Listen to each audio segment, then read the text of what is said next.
Rebel with a cause. BK all day, baby. It's Rebel season. The real rebels are back. I got the mind of a king. You should really protect them. Everybody talking, but Rebel really the next. I got the mind of a king. Spread to never take this. Slavery, fake hip hop, you dead if you were racist. I got the mind of a king. You could never replace this. Blood from the mud, no love, so I'ma say I got the mind of a king. I know where I am from now. I'ma wake 'em up, you keep 'em sleep, it's up to me. I got the mind of a king.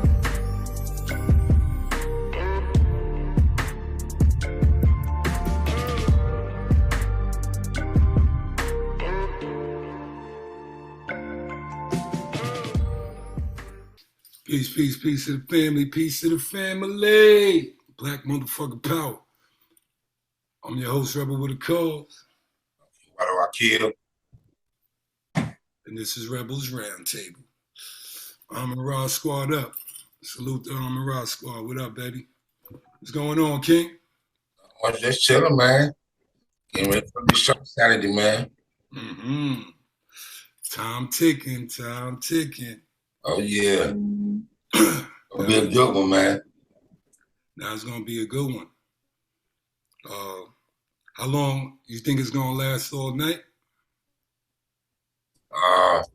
Like 10:30. All right, so we probably be out there till about 1. Try to be out there. Yeah, man. Vocal Dialect presents the Sun Goddess Experience, man. October 29th at the 99° out, man. You know, they'll be talking about there's gonna be a lot of feminine energy in the buildings, man. You know, they'll be talking about holistic healing, you know what I mean? Mental health, African spirituality, man, you know what I mean? You'll have some poets, you know, Brother Poet is hosting the show. Yes, you know, Brother Sincere coming on through, SKS coming on through. yes, Mother Earth, Dr. Nicole Benton. You know, we got the Avengers go in and out, in and night out, man. So it's gonna be dope, man. Okay. You got the whole squad coming in. Oh yeah. Salute out Shelly Amonset. It's a Shelly Amonset experience, so I'm sure her brand gonna be there, right? Oh yeah, of course. Yeah, we'll have a whole layout for her table, you know what I mean? You know, she'll do her exclusive, you know, her exclusive stuff, like she gonna bring the Silly Scrubs, the Cinnamon Shea Buddies, and the Cinnamon Bath Soaps, man. So yeah. You know, Shelly Amonset gonna end the show out, you know what I mean? Okay. She gonna show out with cute questions and answers and everything like that. So yeah, we're looking forward to it, man. We're getting a lot of positive response, you know what I mean? So far? The banger, man. All right. So everybody I know, they all hyped to be there. And I'm gonna try to bring a few women with me other than my wife. Since it's feminine energy night. Right. Technically Queen's Law, you know. Right. That's their world. That's the world that gives us our plight. That's what we're protecting. Right. So, you know, all the females come out and come get that Shelly Amonset experience. Feminine smells, feminine power, the divine feminine. Right. If y'all single brothers come out, you know. Yeah, come on through, man. There'll be a whole lot of sisters in the house, man. Sisters. Sisters. All the sisters. That's what's up. What we got today? Man, you know, got the brothers about to come on. We're gonna talk about the Willie Lynch letter, man. You know what I mean? So this is gonna be a dope show. You know? Yes, sir. I've read the letter years ago. We about to go. I read it a long time ago, man. I thought I had it put up, but I must have lost it when I was moving, man. Because I had the letter. I'm gonna get the brothers in a few minutes. Cool. Let's break it down a little. The Willie Lynch letter. Do you think his methods still exist? Oh, hell yeah, in this day and age, man. Hell yeah. I don't know how they bring it back. Everybody keep telling me I'm crazy for saying we kind of broke the chain in the 90s and coming into 2000. I don't know about nowhere else but New York. In 1999, we was this waiting for 2000. The whole New York. Who could argue with me? We was wide the fuck awake waiting for the new millennium. Right. So how they brought this Willie Lynch logic back is because I think they added more. It's like if you go on Instagram right now, look how many realms you could see, just in general, everybody. It used to be only like New York talking for us, a few dudes from the South and a few dudes from, the West. Now it's kind of everybody. It's convoluted. The whole, who's the leader? Who's a leader? So the youngins just be walking in the walls because everybody's like the fake leader. Like, for you, we have influencers now, man. We ain't no these so-called influencers, man. I'm not calling them that, but they are that. But I don't want to call them that. Right. Because peep the game of the internet. Influencer. 20 years ago, that was somebody. There's been influencers forever. Right. So they just isolated it and downgraded it. So now the girl down the block is a content creator and she'll consider herself that because girls follow her. The problem is, should the girls follow her? It's like it's not too many credible people who studied. That's the only problem I have. Right. I listening to unstudied people, which is cool. When you first get knowledge, you want everybody to know. Mm-hmm. We used to make jokes. When we wake niggas up, they get triple, quadruple black. As soon as they get it, they want to go outside and be like, yo, fuck the cracker. Yo, fuck that. Fuck all white people, blah, blah, blah. That's what the truth gets you, because now you realize what they stole, who you really are, and it empowers you. So I love when brother or sister first wake up. They be ready to shoot the missiles everywhere. You know what I mean? Right. So it's just energy upon energy. We not racist. We racial. Right. The so-called Jews, just like the white man, just like the Arab, they're racial. They know to make their first move based on their mirror image. So blacks are the only ones who look like we're cheating ourselves. I get $2 million and I go over there. KENWARDO get $1 million, he go over there. They don't come here. Right. So I'm going to say this, because we might be close to Kanye. Tariq, salute to Tariq Edmondson, Nagas Footwear. Y'all already know. But we trying to talk to Kanye right now because he looking for black businesses since he beefing with the white man. So we got our emails linked to all his shit, and we trying to get in contact with Kanye so he can recognize Nagas Footwear. And if he does that, we're gonna bring in all the other clothing lines to see if he want to play with any one of ours. Because he's saying he want to big up black businesses now.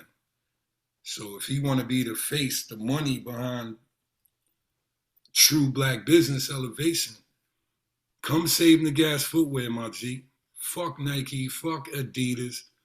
Come do some designs for the Nagas Footwear, man. Because we still got more shoes we can make. Right. A lot more leaders, man. So,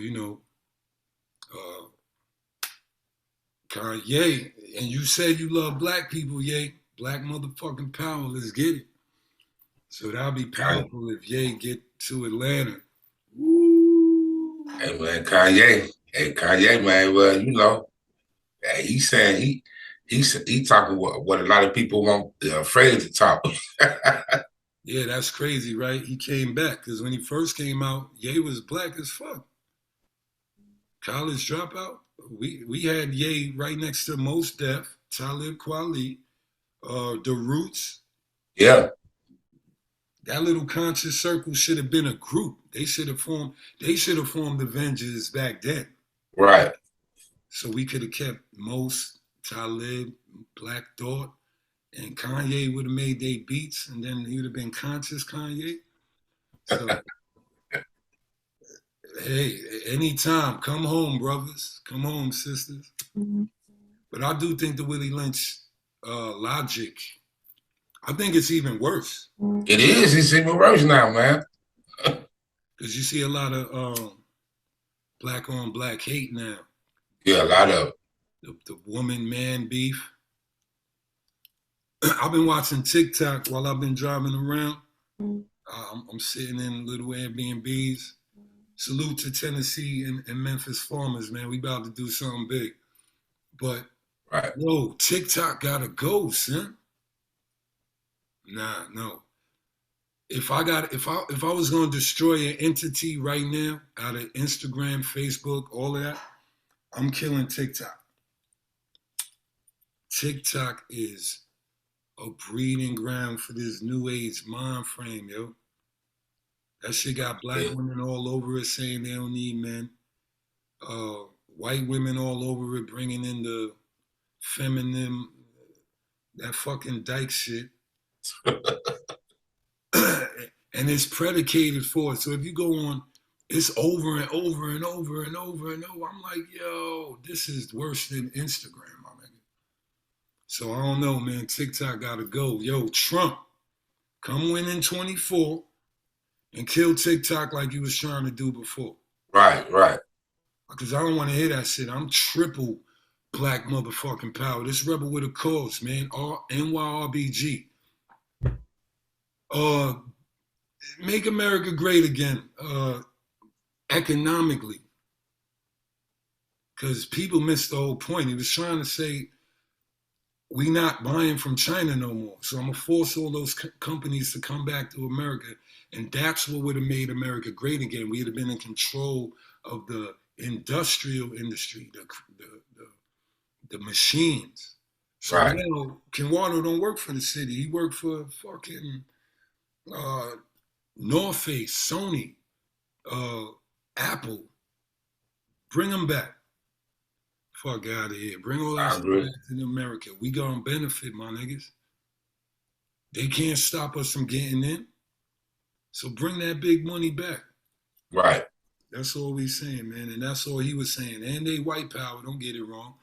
But understand, they're losing power from Russia, China. Internationally, they're losing power. So America is not looking that good, man. America not looking that good, dog. All my international news show America, kind of the world not respecting America. You know what I mean?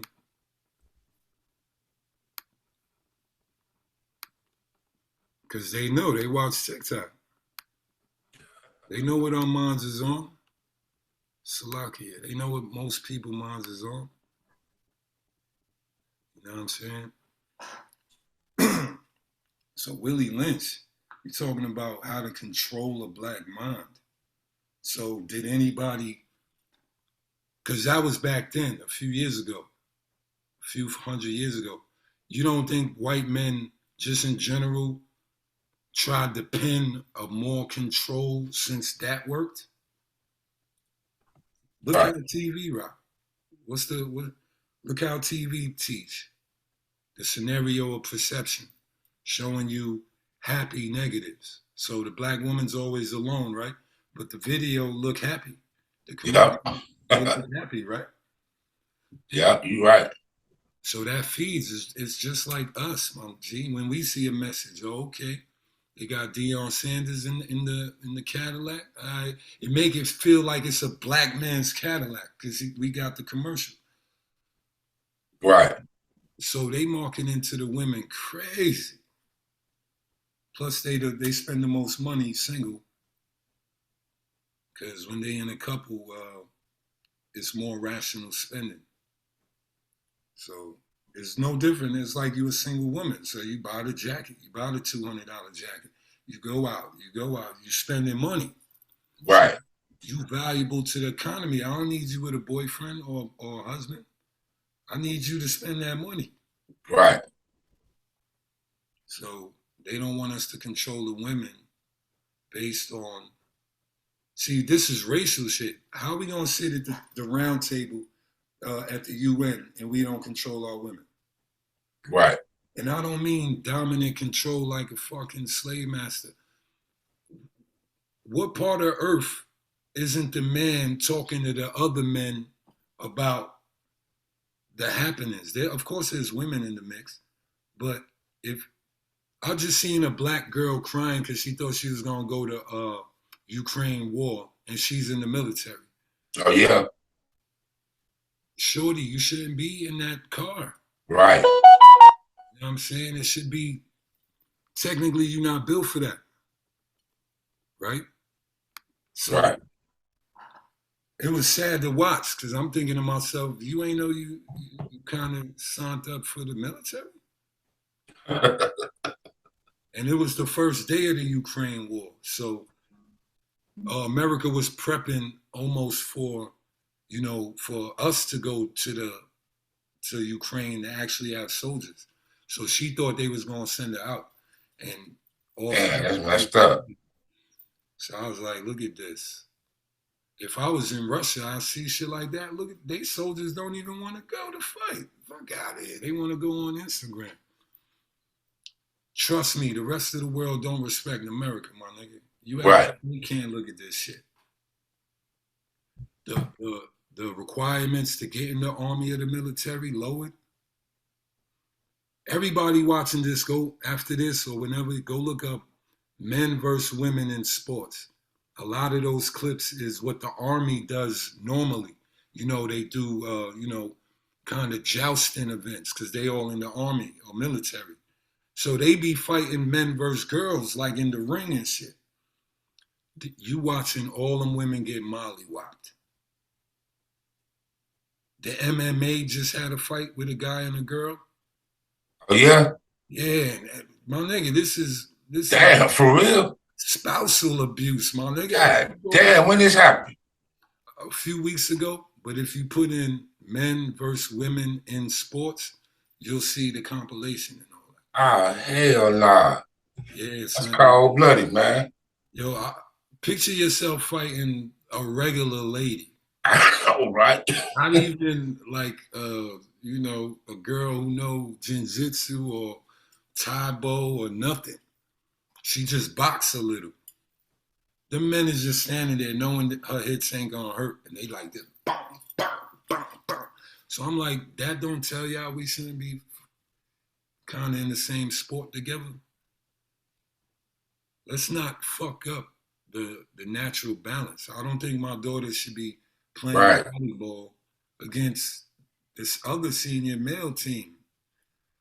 But you know, they started that shit when they started, remember like they were letting girls play high school football and all that shit back in the day. I'm glad you said that. There's a clip in that video I'm talking about. Yeah. It says Molly plays high school football. And then you see, I swear, yo, they throw her a screen pass and she don't got no blockers.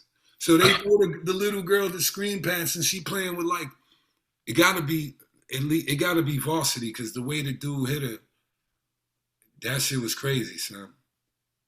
He ran straight through her, yo, and the little girl running with boys. So I said, come on, that don't tell you, yo, that girl. That shit crazy, man. Her shoulder might be broke. I ain't look up what happened to her. Yo, if that was your daughter, you would have went on the field and tried to kill her. Yeah, yeah. No, you wouldn't have, because you the one who signed your daughter up. Look, they want us to lower every level. This is the trick. So you add the women, right? So you know when women come in the room, we don't even curse no more. Right. See how they bring the class, right? Right. So how we going? You really gonna hit her if we playing football? You really gonna play D on her if we playing basketball? Or yo, I don't know what the world is doing, but we don't match. It got to be that Willie Lynch shit. Shit crazy, man. Got to be the Willie Lynch syndrome, man. So I guess we gonna go over that. Yeah. What's up, brother John? But if you ask me, What's going on, brother? the new letter. This is it. Chilling, man. How y'all been, man? Been good, man. What about you, man? Chilling, doing all right. We supposed to be getting ready for next month, November. These two Next month. Yeah. That's the big thing right now. But same old grinding. Day to day. What's going on next month? Omanala Griot. We're gonna be there every Tuesday from 2 to 10. We still trying to figure out like the program, what we want to do and everything, but every at least the first four Tuesdays in November, we're gonna be there as UNIA, selling products, doing training, some youth programs. But like I said, we're still trying to figure out everything. Nice. We coming, people. We just getting it right. Atlanta about to be the new Mecca. So Yeah. we just lining it up before y'all get here. Yeah. Something like that. It's real though. But yeah, that Willie Lynch, bro. Y'all looked at it? Yes, sir. I just finished it up earlier, like an hour before the like 7 o'clock. So it's crazy. It's crazy. It's kind of crazy how the white man thought he could even do it.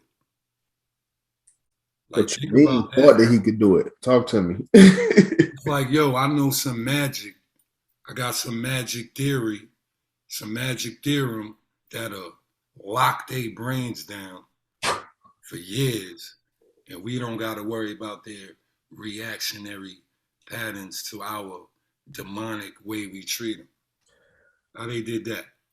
Well, let me ask you another question. How would you describe the difference between magic and science? Say that again. You kind of broke up. How would you describe the difference between magic and science? Magic is science. But that's what I'm saying. Like when I look at it, this was basically a science that Willie Lynch had brought from, I don't know if it was Great Britain or what, but he was basically saying like he's got a system that's been proven already. Like the same, pie in the sky, so to speak. This is proven, strategy. So that's one of the first things that I looked at. Yeah, I ain't even think of that.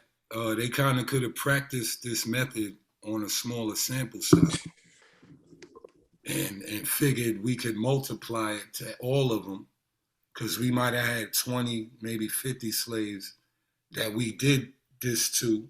We acting like we Willie Lynch right now. And we seen them fall right into line. So they just probably thought, listen, we can do it all. It's on page 5 in the greeting of Willie Lynch letter. And this, he says, your invitation reached me on my modest plantation in the West Indies. So it's the Caribbean, where I have experimented with some of the newest and still oldest methods for control of slaves. Ancient Rome would envy us if the program is implemented as our boat sailed south of James River. But he was in the West Indies, and this was a science, the way I understood it. Well, humans are actually kind of monkey see, monkey do. So insinuation, fear, violence, these are certain things that could control the mind based on its own reaction to it. Yeah. Like you don't want to fight the bully. This to me, what's up, brothers? How y'all doing? Peace to the old boss. Peace, brother Obasi. To me, this was like the blueprint to social engineering. MK Ultra. I like that. Trauma-based mind control. Right? Because he says, where you pointed out, Brother John, where is it? Let me shine the light. Where he says, and that was the part where he said ancient Rome would be proud. He says, as our boat sails south on the James River, named for our illustrious king, whose version of the Bible we cherish. How about that, Hebrew Israelites? Whose version of the Bible we cherish. I saw enough to know that your problem is not unique. Yes, sir. While Rome used cords of wood as crosses for standing human bodies, what you say, standing human bodies along its highways in great numbers. You are using the trees and ropes on occasions. I caught a whiff of a dead slave hanging from a tree a couple of miles back. You are not only losing valuable stock by hangings, you're having uprisings, slaves running away. Your crops are sometimes left in the field far too long for maximum profit.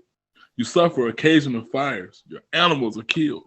So when I'm unpacking this, I'm like, the intention, the verbiage that they're using, valuable stock. Yep. Inhumane. You see?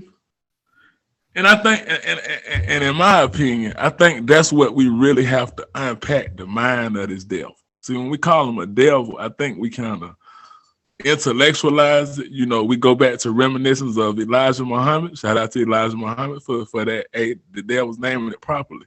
But to understand these devilish techniques.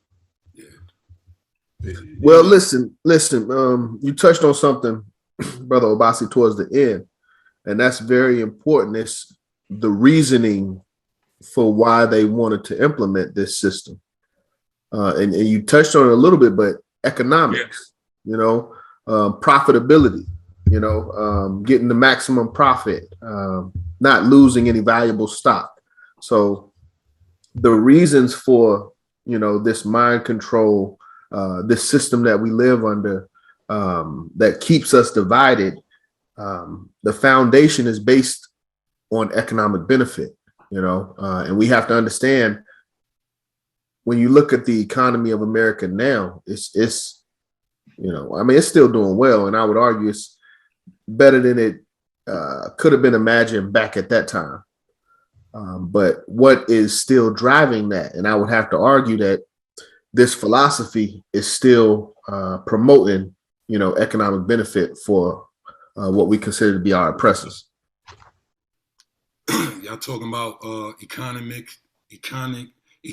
control and mind control, right? Over us as the product.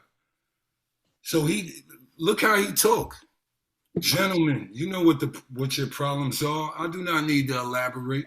I am not here to enumerate your problems. I am here to introduce you to the method of solving them. In my bag here, I have a foolproof method of controlling your black slaves. Then we're going to get into it a little more. The agenda. See, like Brother John said, the reasoning behind it. Controlling your black slaves. He didn't say controlling all people. He said controlling your black slaves. Specific. I guarantee every one of you that if installed correctly, it will control the slaves for at least 300 years.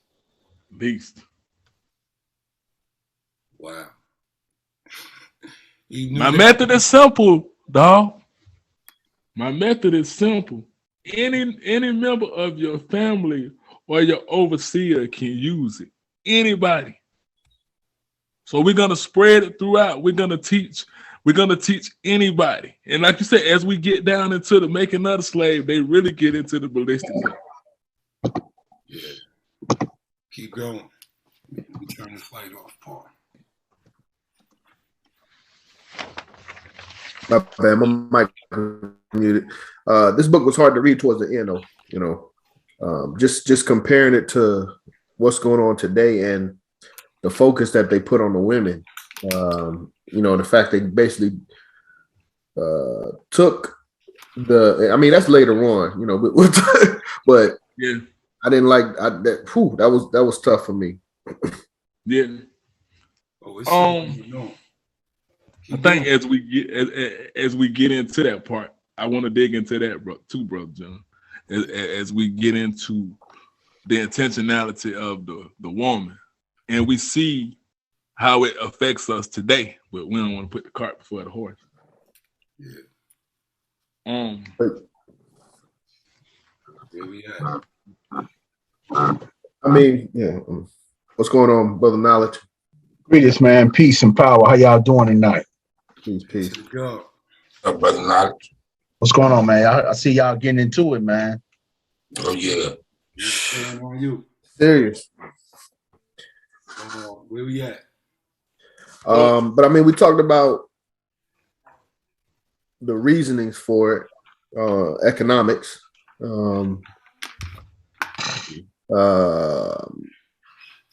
You know, he's here to provide a bag, foolproof method controlling your black slaves. Control your slaves for at least 300 years.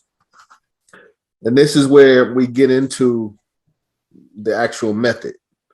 He says, I have outlined a number of differences among the slaves, and I take these differences and make them bigger. I use fear, distrust, and envy for control purposes. These methods have worked on my modest plantation in the West Indies, and it will work throughout the South. Take this simple little list of differences and think about them. So, number one is identifying the differences and magnifying the differences. You know, you from the North, I'm from the South. You from the East, I'm from the West. You know, yeah, you from South Side, East Side, whatever. Any type of difference. You went to this school, I went to this school. You know, but here he breaks it down specifically: age, color, intelligence, sex, size of plantations, and status on plantation, attitude of owners, whether the slaves live in the valley, on a hill, like I said, east, west, north, south, have fine hair, coarse hair, or is tall or short. Let me stop there. You know, but well, let me go ahead and finish. Now that you have a list of these differences, I shall give you an outline of action. But before that, I shall assure you that distrust is stronger than trust, and envy stronger than adulation, respect, or admiration. So, saying the bad is stronger than, or negative is stronger than the positive. But outlining these differences and you know, we still do that today, you know, to an extent. Read that one line before we go. Read that next line right after admiration.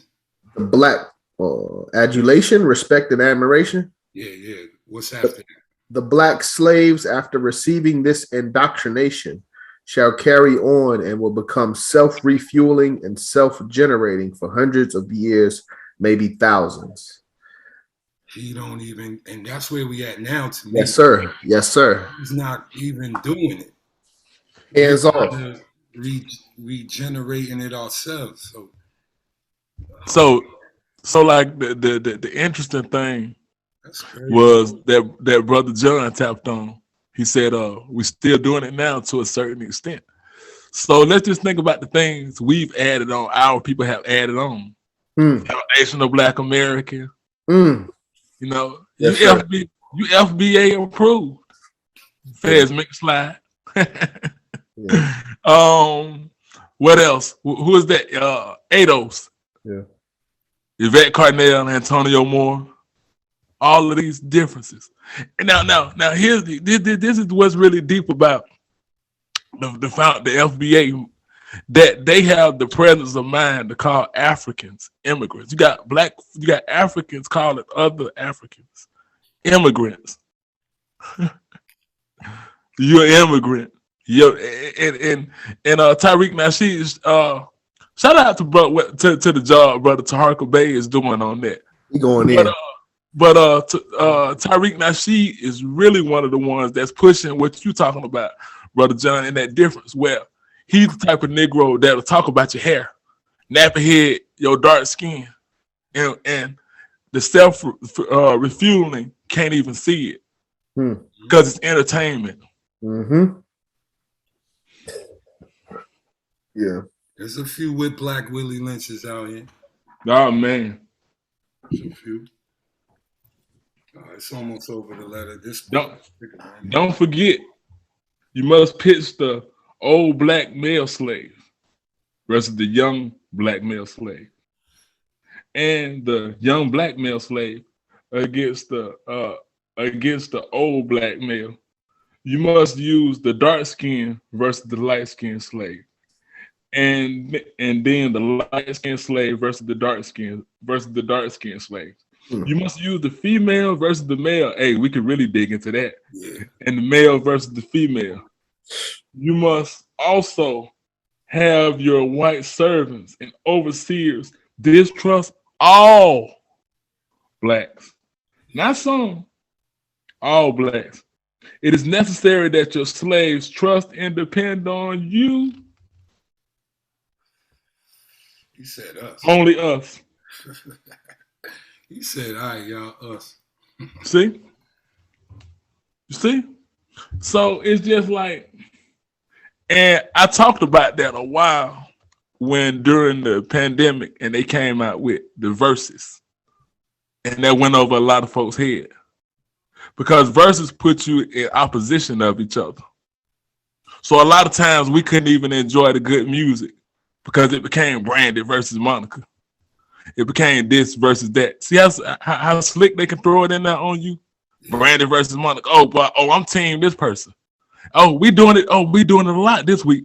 Team Kanye versus people who don't like Kanye. Yeah. He kind of controlled the white population with that through sports too. You know how a Boston Red Sox fan that try to beat him. Yeah, we do that too. LeBron versus Jordan. Yeah. So what's interesting about in the depth of it is when you're watching stuff like ESPN and you listening to them, in order to build up LeBron, they tearing down Michael Jordan. Mm-hmm. You tearing down. And see, they not doing this with Randy Johnson versus Nolan Ryan. Nope. They're not doing this with Tom Brady versus Joe Montana. Right. They're doing that with us. We eat that shit up.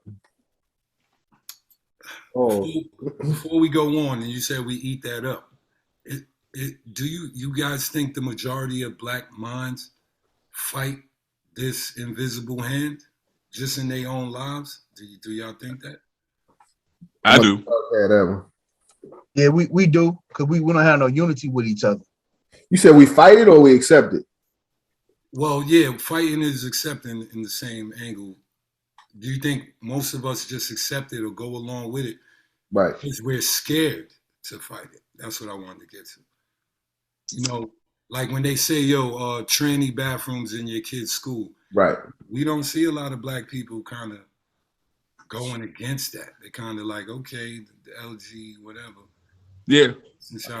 I got my thoughts. I wanted to hear y'all's thoughts. Well, one thing they do, they do a lot of testing, man, on us anyway. But they know what we like and what we don't like. They know they I think the main thing is, what I'm trying to say is they do a lot of desensitizing. They break down the ethnic and the combative part that we'll put up as a people. They just break it down, break it down, break it down, break it down. And so now things that would definitely not be accepted back in the day, we accept it now with open arms. Mm-hmm. You know, like I spoke knowledge, Young Jeezy and his gender fluid child. Right. We didn't talk like that. That ain't black folks talk. Nah. I'm gonna say this too though, and then when we don't accept it, then some of us will go against us, like yes. John just read in the letter. Yeah. Same concept. Kind of still. So we're gonna drive up a little bit more where they say, now this is it. They must love and respect and trust only us. Mm-hmm. Gentlemen, these kids are your keys to control. Use them.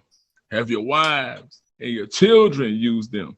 Never miss an opportunity. If used intensely for 1 year, the slaves themselves will remain perpetually distrustful of each other. In 1 year, Hargrove. Yeah, exactly. How many years you think they done use that for real? The key word in there is intensely. Mm-hmm. So what intensely look like to you? And we got to get back to that question because Hargrove never did answer, but I just wanted to pull up so we could build on that. Hold it. I don't remember the question, but yeah, we can answer the question. Yeah. Back then, intensely was probably, rape, beating them, castrating them, like really putting the pressure on them. Like, nah, you're not doing none of that. Today, to me, that intensely is played in maybe ads, commercials, the Instagram feeds. Like you're still getting the self-hate reversal, but is played out in a lighter form, but it still does its job. Yeah. So I'm gonna answer your question for Hargrove and Wardo tackle it. Like you said, do we combat it or do we just go along? And I think the transgender bathroom was a great example that you used. Yeah. And no, we don't. We just kind of lay down. Yes, sir. We just kind of lay down because, like, okay, people can have their opinion on Kanye. This is not a Kanye show. But what I want to tackle with talking about him is the mental health. When people say mentally ill, and I always say this, I said, okay, if he's mentally ill, then what is Bruce Jenner? Exactly. Accept it. Exactly. He's a hero, or she's a hero. Sorry, I don't even know. No, because see, that's what make us crazy when we say when it's clearly a man, he still got his Adam's apple. He still got his equipment. It's still a him. Okay, if he's mentally ill, what is Dwayne Wade and his son and Gabrielle Union? Brave. You see. So no, us as Africans and black folks, we don't. But go ahead, Hargrove. Go ahead, bro. I was gonna say, hold on, but because when you going now, that's actually towards the end of the letter when he talks about controlling the language. So they say that one person is crazy and one person is a hero or one person is brave. That's their language. And as you call me out on, rightfully so, when I, say that Caitlyn Jenner is a she instead of a man, like God made him, I'm buying into that language as well. And that's where we continue this cycle. But you put it, Garvey, I could say this. Garvey said the majority of Negroes are ignorant, so we lay down, we act like we don't know until it's over, until somebody else makes a big deal out of it, and then we want to cry victim. But we not at these PTA meetings because, to your point, that's a valid point, but even beyond that, why we not at the PTA meetings when our children are failing? When we having behavior issues at school, it shouldn't have to come down to, Kemp is trying to force transgender bathrooms into your child's school, and now you want to run down to the PTA. You should already have a relationship with, your child's principal, your child's teacher, your child's counselor, so it's deep, that's all I'm saying. So the further to add on to Rebel's question, do our people even have an opinion on these things? How many parents actually? How many? Okay, since you jump in knowledge. How many people actually have an issue with it? Knowledge about a transgender bathroom? To me, I have not seen none of our people have an issue with it. I hear stuff through the black grapevine, like in the barber shops, the beauty shops and stuff. Cause sometimes I go in there, you know what I'm saying? I be selling, doing my thing or whatever. But I hear them talking in the barber shops and the beauty shops. People do have an opinion, but it's all talk. It's not no movement. That's what I'm saying. We have an opinion, but it don't mean nothing. You know what I'm saying? You don't have a collective, you know. Right.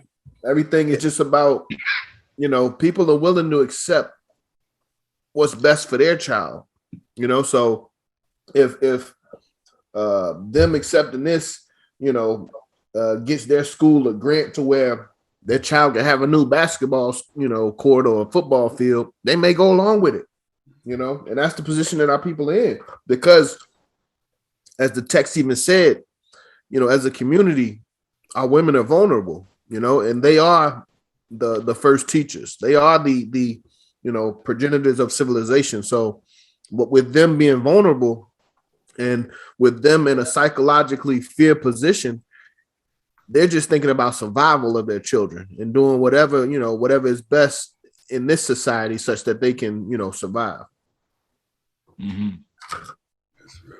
But this the Willie Lynch letter, I saw another similar book or article like this when I went to Jekyll Island in Georgia.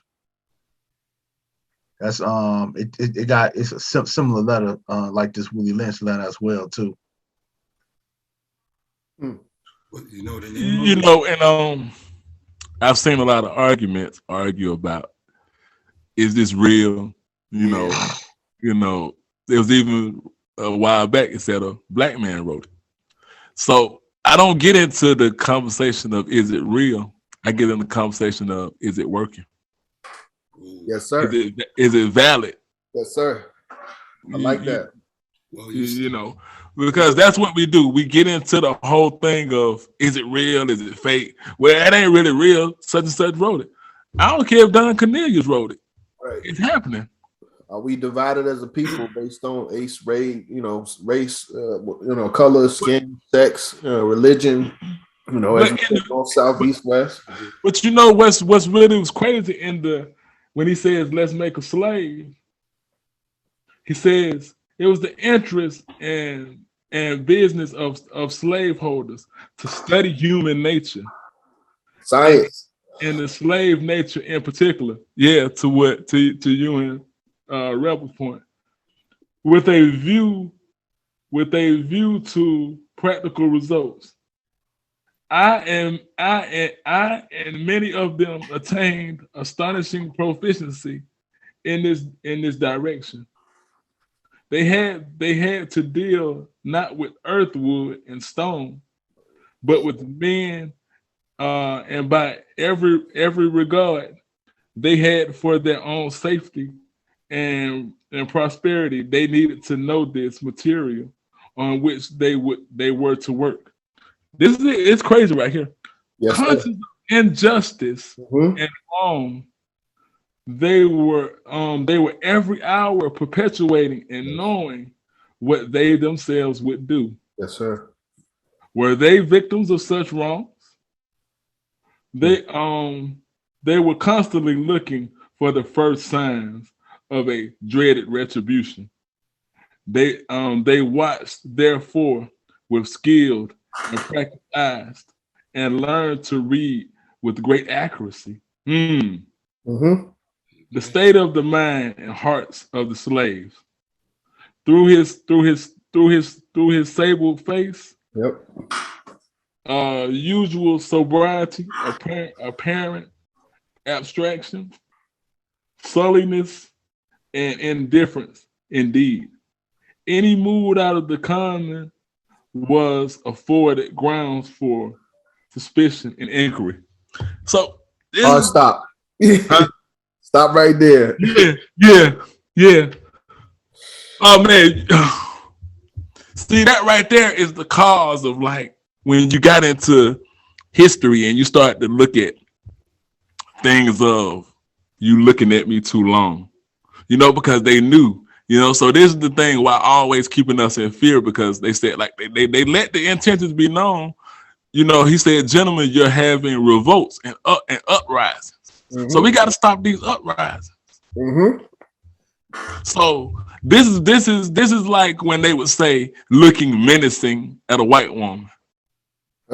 This is when they would, when you researched and they had laughing barrels, and this and our ancestors and people had to stick their heads down in the barrels, and when they come up out the barrels, they had to have straight faces because they didn't want to they didn't want to insult white people and feelings by laughing at them. The intention. Oh man, bro, this just but that last line, just that last line, not even going into the first part that you talked about. That last line is that freedom to search or freedom to feel like your life is at fear for any reason. Unusual sobriety. Like, what you mean unusual sobriety? Apparent abstractions, sulliness and indifference indeed. Any mood out of the common was afforded ground for suspicion and inquiry. What are you doing? Why are you in this store? You know? Mm-hmm. Anything.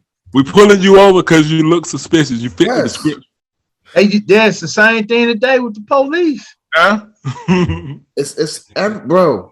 It's that's what I'm saying, man. It's everywhere. Like you say, John, it's everywhere. It's everywhere. You ain't say that, but I know what you're saying. It's everywhere. It's crazy.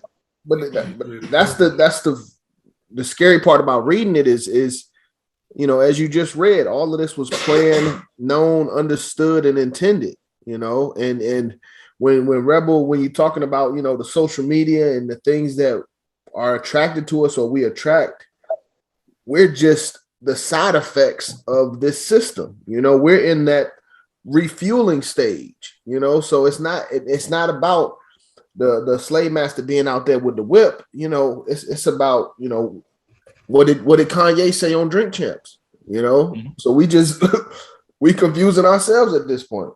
Mm-hmm. It's that power to be able to pull it because of so-called anti-Semitic. We can say 1,000 die nigga die, kill nigga kills. Yep. Nothing, because that fits this right here. That fits the protocol. That fits this right here. Yeah, you're right.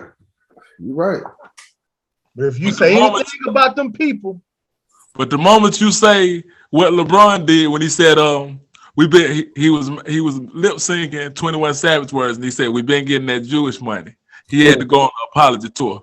Well, Whoopi Goldberg a couple of months ago said on The View, she talked about the Jewish Holocaust, and she was suspended.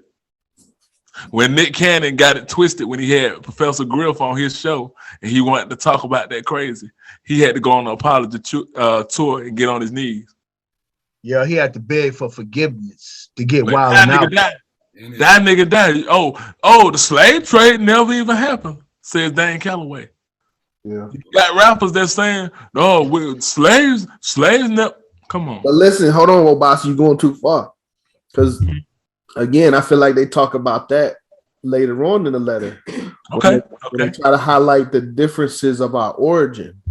Okay, break it down. And they use that. Well, I mean, that's later on in the text, but they basically said, as I was saying, they highlight the differences of our origin, you know, to say that, you know, I'm from Barbados, I'm from Jamaica, I'm from Dominican, I'm from Haiti, instead of, you know, uniting under a common banner, you know, but that is a tactic of the Willie Lynch letter, you know, and when it comes to our brothers and sisters saying it, we refueling the system. That's my thoughts.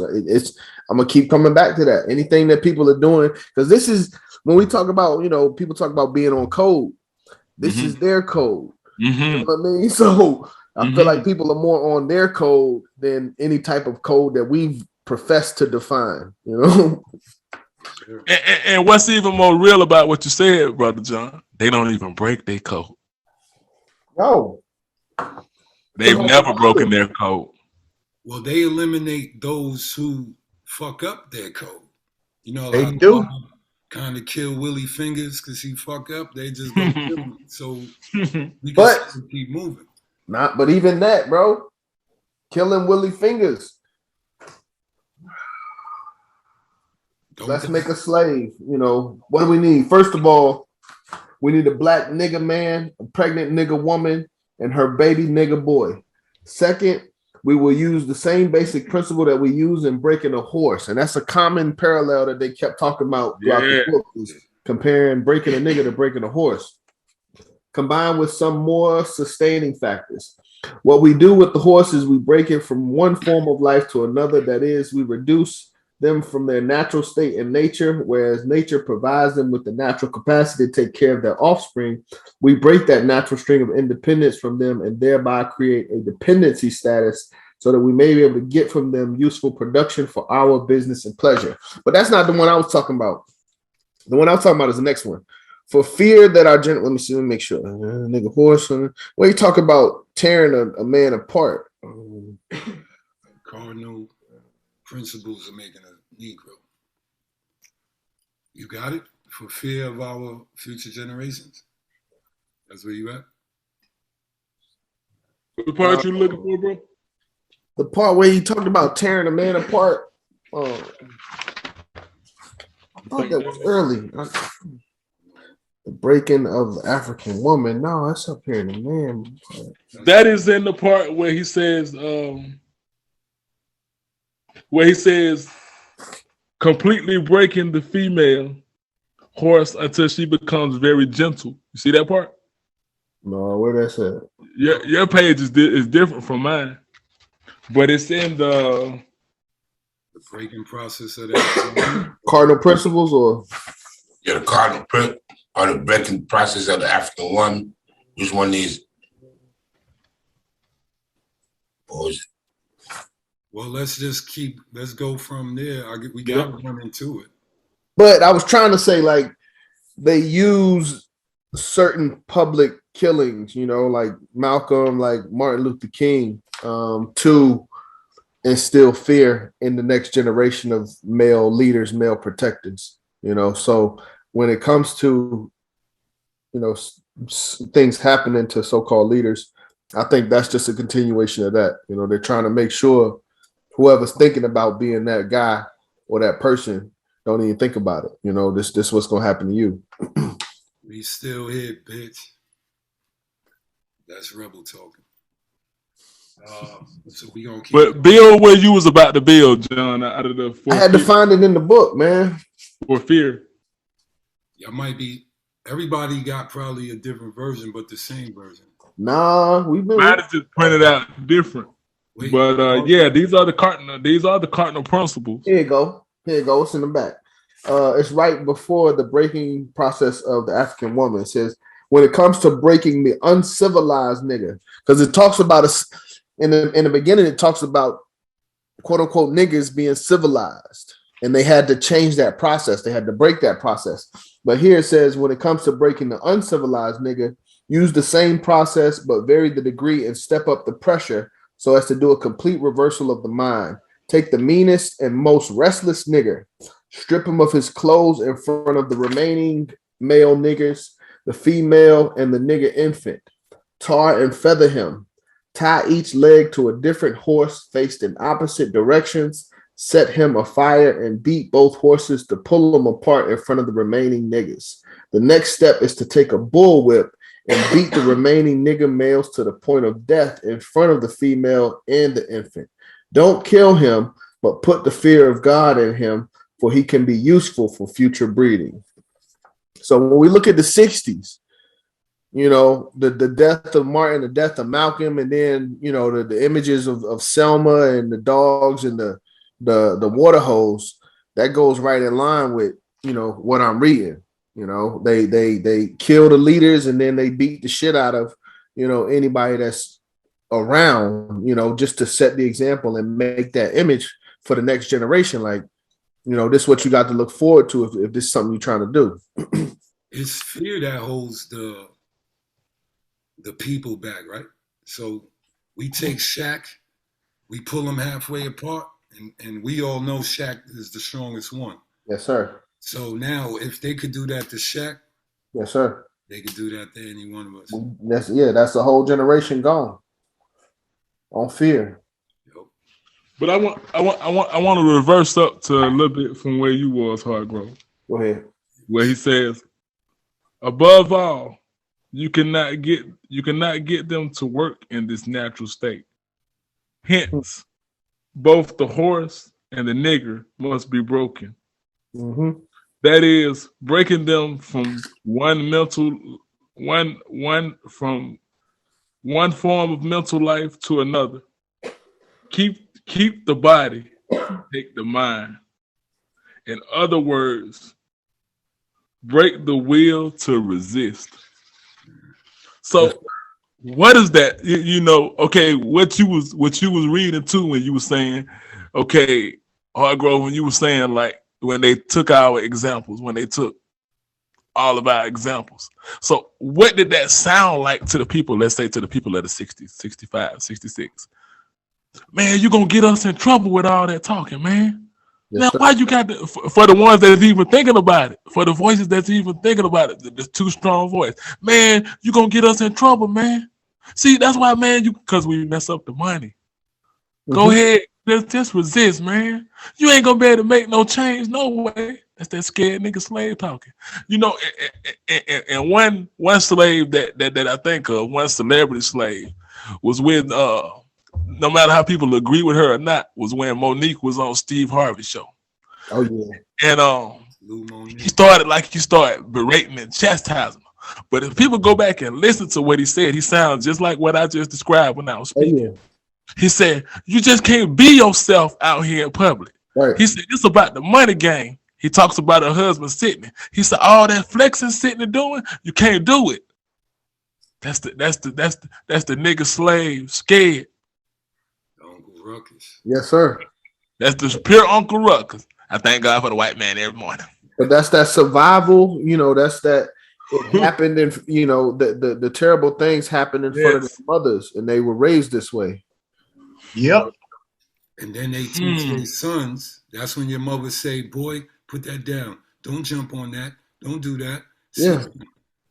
Effeminate. Women are raising effeminate men. It talks about that. Yes, sir. They're strong, but they're effeminate mentally. Like you said, and whoever used Shaq used the greatest example. Because Shaq is the biggest, strongest slave in the bunch. But you'll see him in a minute dressed like a woman. He, you know, I remember one Halloween, he dressed like Beyonce. The biggest, strongest dog in the yard. It's neutered, feminized, lipstick, whatever. Look at a lot of those commercials. Who remembers Charles Barkley Weight Watchers commercials? Sir Charles now. Yeah. Oh, LeBron got one too. Y'all saw LeBron. Yeah. When he playing Flow. Yeah, he was in a dress on some shit too. What? Yeah, they got LeBron looking gay. Look it up. These the heroes. These the heroes to the boys. Willie Lynch, man. This shit is right here in the text. Yep.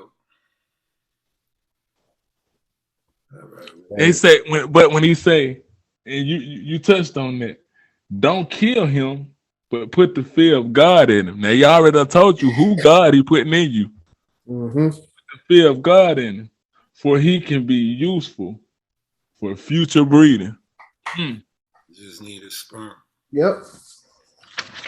We can make more, you know, effeminate men just like you. So when he gets to breaking an African woman, he says, take the female and run a series of tests on her to see if she will, what's that word? Submit to your desires willingly. Test her in every way because she is the most important factor for good economics. If she shows any sign of resistance in submitting completely to your will, do not hesitate to use the bullwhip on her to extract that last bit of resistance out of her. You got resistance. I got a BITCH. But see, what I want to tap on, because that's why I said, what's that word? They keep using submit. Submit. What we ask our women to do to this day. See, we got to understand the power and the intentionality, in my opinion, behind these words. Submit. Submit. And then when you look up the definition of submit. Submit mean? Yeah. She will submit to your desires willingly. Mm-hmm. And we pick it up because we don't want to be, they turn us to carbon copies. We want to be white men. So we want our women to submit to our will. But you gotta don't miss in the previous, when you look at it, the first step was destroying the man, though. Once the man is out the picture or destroyed, yes, then the women becomes vulnerable. So that's one thing I wanted to highlight. Good. Too far into how they handle the women. Good. Because see, but all of this is relevant to what we're talking about today, dog. Because it's like that's why they able to get our women like that, because we out the house. That's how they got us, through mass incarceration. Mass incarceration. You take the man out the house, you got easy. The woman is easy pickings. I think in here he talks about the women being out front. I think later on down or either back. Y'all at right here. Take care not to kill her, for in doing so, you spoil good economics. When in complete submission, he's gonna say something. When in complete submission, she will train her offsprings in the early years to submit to labor when they become of age. Understanding is the best thing. Therefore, we shall go deeper into this area of subject matter concerning what we have produced here in the breaking process of the female nigga. We have reversed the relationship in her natural uncivilized state. She would have a strong dependency on the uncivilized nigga male, and she would have a limited protective tendency toward her independent male offspring, and would raise male offsprings to be dependent like her. That's what's going on today. Nature had provided for this type of balance. See, they found our science and used it against us. We reverse nature by burning and pulling a civilized nigga apart and bullwhipping the other to the point of death, all in her presence. By her being left alone, unprotected, with this male image destroyed, the ordeal caused her to move from her physical, why that word is blocked? Psychologically dependent state to a frozen independent state. To a frozen independent state. In this frozen psychological state of independence, she will raise her male and female offspring in reversed roles. Yes, sir. Wow. There you go. Yes, sir. For the of the young male's life, she will psychologically train him to be mentally weak and dependent, but physically strong. Because she has become psychologically dependent, she will train her female offsprings to be psychologically dependent. What have you got? You've got the nigga woman out front and the nigga man behind and scared. Let me finish it. This is the perfect situation of sound sleep. Sleeping good. This is the perfect situation of sound sleep and economics. And money good. And money good. Breaking process. We got to use this in reverse. We can sleep now. Nah, they could sleep, bro. No, that's what I'm saying. We can sleep now. They can sleep now. Yeah, they sleep now.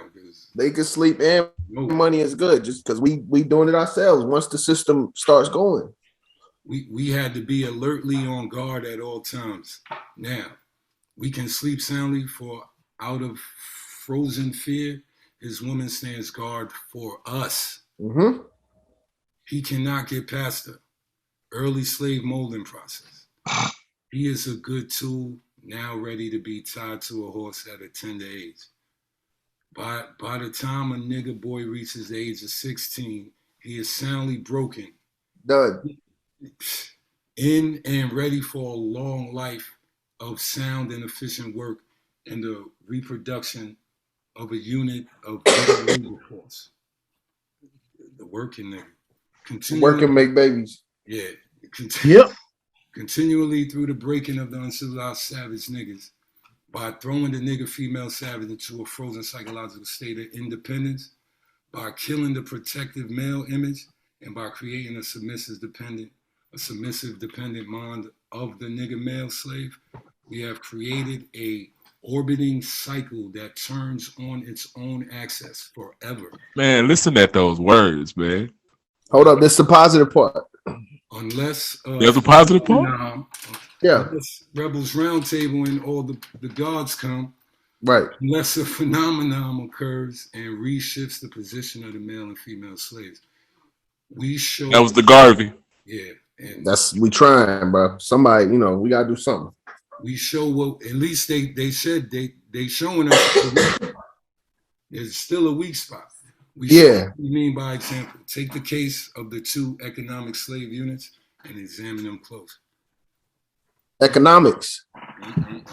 But the woman, you see how they break down the woman, like woman got a whole like serious chapter. The man was just a paragraph, like, you know what I mean? Kill him, beat him, put fear into him. Because you heard what he said, Hargrove, she's the most important part of the economics. That's what I'm saying. With the men, the whole thing is just get them the fuck out the way, you know. And then once you get to the woman, now we can go to work, you know. Now we can take our time, you know, get to these babies. By the time the baby turns 16, shit, we got him too. But it's yeah. I mean, and my wife, she's here listening. She actually mentioned, she was saying like child support and you know, government support, EBT, stuff like that. Like that even further empowers the sisters, you know, nowadays in modern time. But it does. We got to be that phenomenon, bro. Like they know, it talks about this, like they said, like our natural state, this is not our natural state. And they know that, you know, and we will eventually get back to that, or we have that potential, but we got to hold on to it and we really got to feed into it. You know, otherwise we may lose that shit. Cause we may lose that shit. But if you read the essay that the brother got at the end, well, not the brother, but the white boy got at the end, he talks about like how close they were to, you know, they basically saying like, it's just a little bit of light out there, but the black people can't see it, you know, like that's how bad it is, you know, like we just going along, we don't even see the light. He was like, the only way they can go further is to take the fucking light away, you know, like that's the, you know, and that's where we have been at times, like that light gets very dim. If we don't, you know, expand it and pay attention to it, we as a people could lose it or just forget that it's there. Isn't the black woman economically the progenitor of the household spending, whether she's married or not? Don't they? Black woman, the progenitor of the household spending. Say that again, dog. I didn't hear it.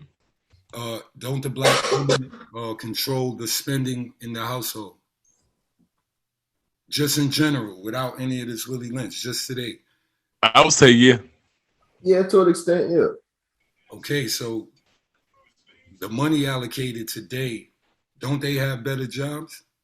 Yes, yeah. But yo, you in the letter, bro. Like that's the plan. Wow. It's we got to get back into their mental. Well, first of all, let me not even say that. Not bad, because my wife right here, and we gotta respect the sisters. First thing we like we've talked about before, we got to step up and protect our sisters and actually be able to provide for our sisters to compete with what the white man is doing, you know, because when it comes to competition, this nigga's the better boyfriend. You know what I'm saying? Like he's doing more. Exactly. He's bringing more into the house than we are. So, he's the dude in the school that can fight. He's the one in the school that can beat everybody up. And we gotta be real. Disrespected in front of her. What's that? We're still being pulled by the horse in front of her. They're still whipping us in front of her. Yeah. So what does it take? What does it take not to be that? Do that, bro. Like, you know what I mean? That's that fear. KINTE. That's that fear. Like, you know, don't be out there too late out, you know what I mean, doing the rah-rah. Yeah. Nah. We added to it, you're right. But the scenario, it's kind of like we tripped and fell, and now we tripping people walking past us. But our added to it was the self-fulfilling. We in the cycle, bro. Like that's because remember, this was never our natural state of thinking. We never was naturally thinking and demanding our women to do such, and we never was the cowards. We got dropped into this shit in the 70s and the 80s, bro. That shit, that's 200 plus years that this shit already been, you know what I mean? Yeah, like I said, we just lucky enough we saw that. Yo, hold on, man. This shit, it can't be like this. Like this can't be the only way that this shit can go. You know what I mean? But a lot of our people are just they just going along with it. You know, this is paradise. Yeah. The Negro marriage. Somebody hit that. Because it goes on where we talking now. KENWARDO, you got the book out too? I'm fine with it. Read The Negro Marriage. It's a short yeah, I see it. Paragraph. Hold up. But yeah, we got to pay attention. Like from a structure standpoint, cardinal principles. We ain't really touch on the cardinal principles for real. But we touched on the breaking of the man first, the breaking of the woman, and now they getting into marriage and breeding. Me.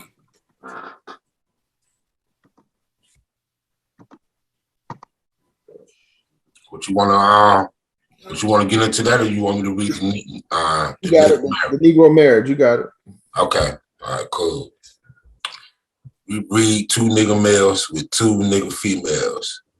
Then we take the nigger males away from them and keep them moving and working.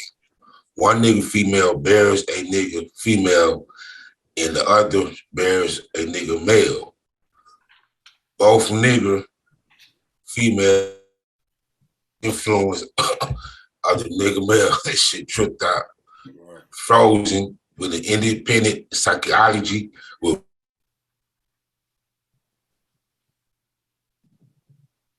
you froze. Christ. The one with the female offspring would teach her to be like herself, independent, negotiable. We negotiate with her, through her, by her. We negotiate at her at will. The one nigger male offspring, she being frozen with a subconscious fear of his life, will raise him to be mentally dependent and weak, but physically strong. In other words, body over the mind. Now, in a few years, when these 2 offsprings become fertile for early reproductions, we will mate and breed them to continue the cycle. That is good, sound, and long-range, comprehensive planning. Long range. Right. This motherfucker's trying to see down the block. So what that mean? So our marriages, in a sense, weren't marriages. They were marriages. They just looking at the type of people. This is talking about how the cycle continues. You know what I mean? And once you break. Well, all right, let me take a step back. The first thing they said with this one was get the man out the picture, basically get him busy so that he's not there and they don't have an image of a male. And then you have these 2 females that are products of females that have been mentally broken and taught to be independent. And when they have children, they're going to teach the daughter to be just like them, dependent. Well, not dependent, thinking that they're independent, and they're going to teach the son to be strong but mentally weak, and then when those 2 have a child, the cycle will continue, basically. So it's just it's a continuation of the first two. You know, after this happens with the man, after this happens with the woman, when these families breed, these are the type of children they're gonna have, and this is how the cycle will continue. The recurrent theme already is the man got to be out the way. This doesn't happen if the man is here. So the whole recurrent theme is no strong black males.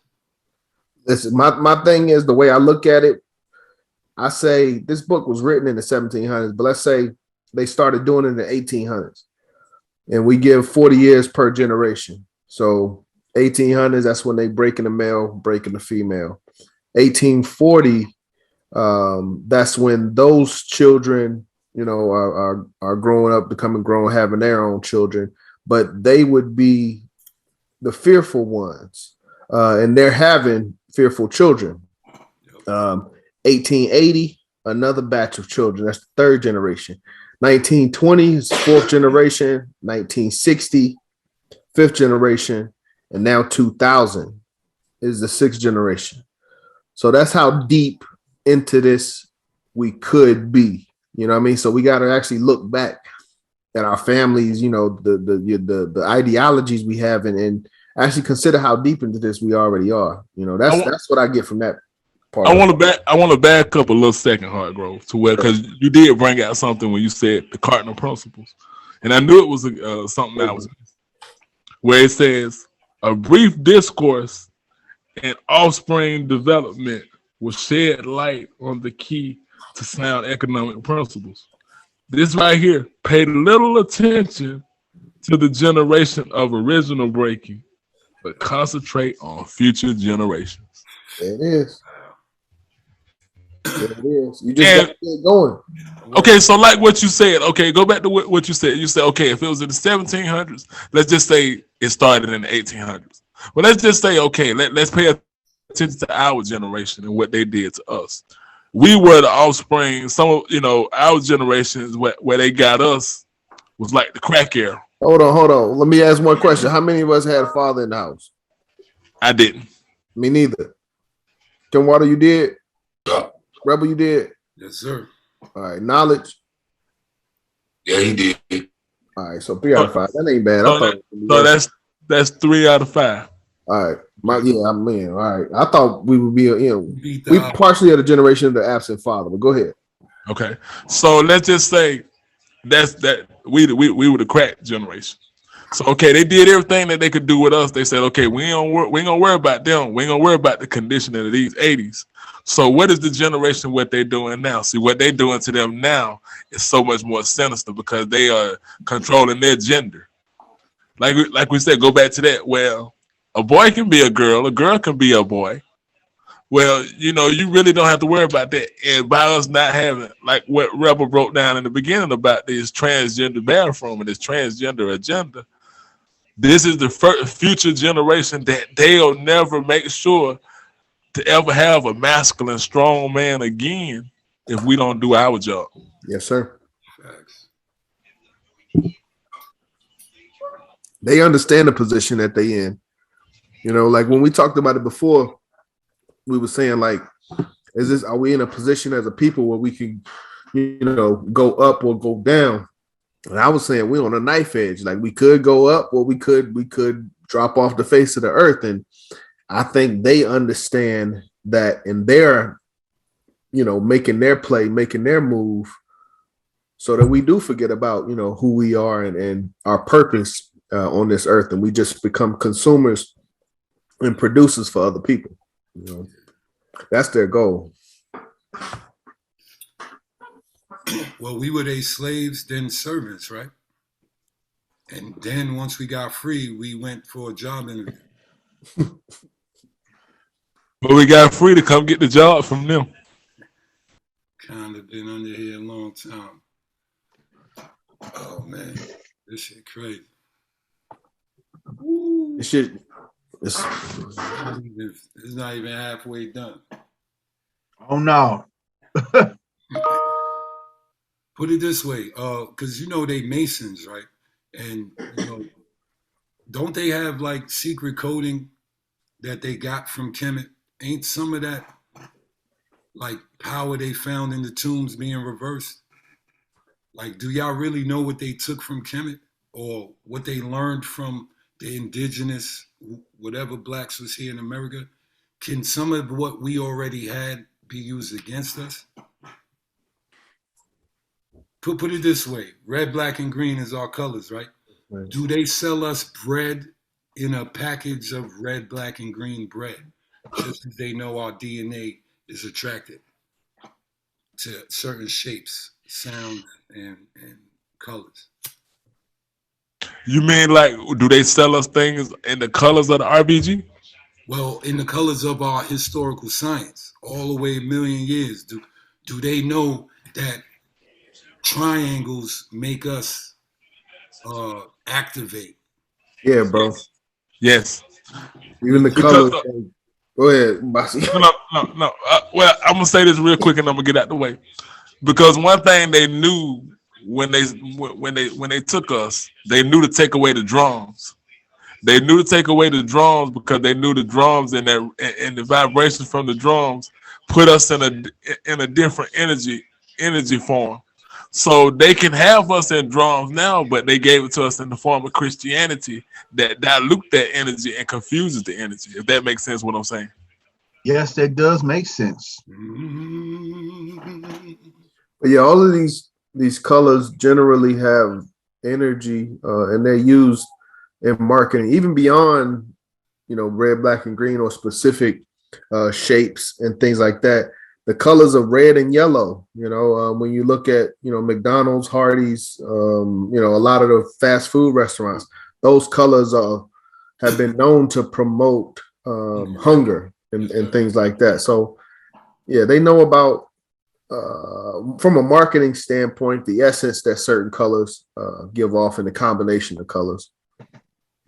Right. To piggyback off what John Hargrove was saying is the red and the yellow, when you see those colors, it reaches your lower chakras. And when it reaches your lower chakras, it goes all the way up to your pituitary gland. Once it goes up to your pituitary gland, then you are able to be controlled. Because once it hits your pituitary gland, your pineal gland is already calcified.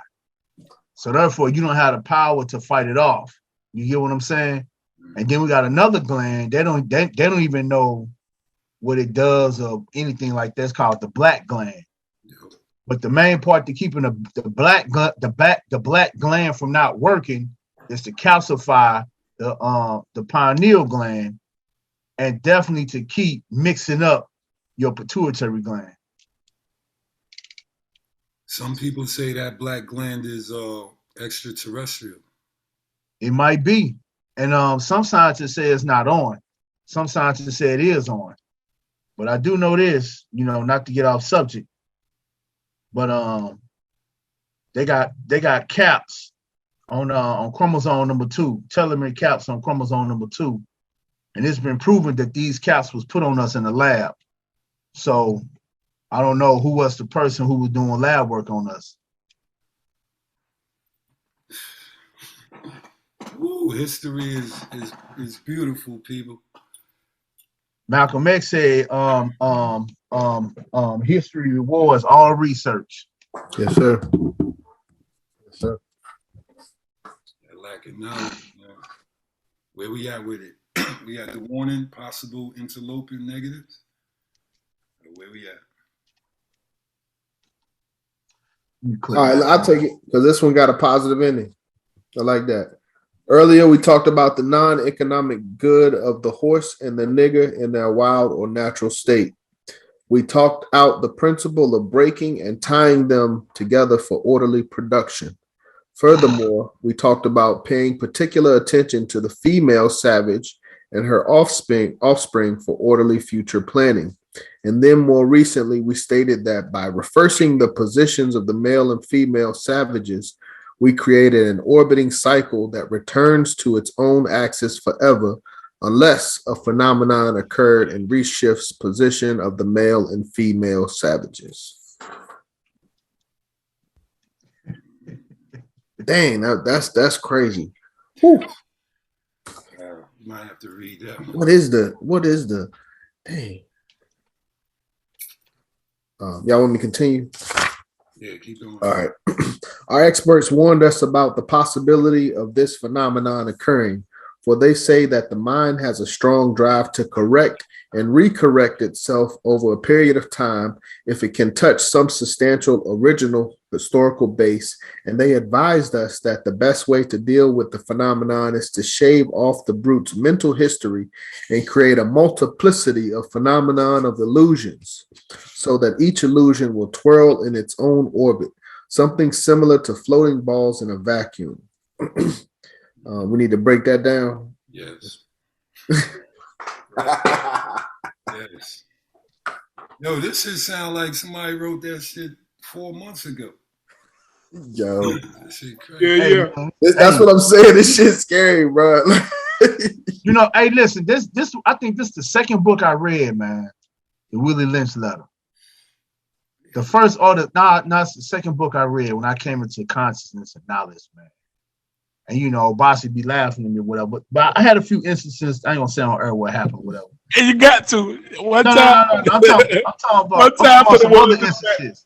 I'm talking about some other instances too, though, man. But this does like really, really piss you off. Yes, And we know what you do when you get pissed off, though. And especially when you coming into knowledge and you hearing this stuff and this stuff documented, man. Yeah. It's like it gives you a whole different light and a different perspective. But it did show me where we was, what we need to do, and I just started reading more. I want to gather as much information as if you guys could have seen me during that time. You like, this dude crazy. I was trying to gather as much information. I wasn't buying I stopped buying shoes. I was buying books, man. I'm talking about, I got books like $500-$600, man. I was buying books. Books. That's it. You know what I'm saying? The bug is the out is in there though. Think about it. The mind has a strong job to correct and recorrect itself. Yes, sir. So even though natural. It's natural to try to come back to your natural shit. Yes, sir. Substantial, or if you can keep them out of touch of substantial original historical base. Yeah, that's what we did. That's what Garvey did. Africa. That's where we at. You know, that's where we. I just want to say that, Obasi. That's where we at. Tolls in his game, y'all. We could break his code. He's telling us his code could be broke. There's a small little hole in there. And listen, he said the way to deal with it, the best way to deal with this phenomenon is to shave off the brute's mental history. So take our history away and create a multiplicity of phenomena. What does that look like, Hargrove? We from here, we from there. We, some of us was from here, so that's divided and not, with an understanding of, hey, at the end of the day, we all came from here. At the end of the day, we got the one same common enemy that's doing the same shit to us. That too, yeah. The same thing.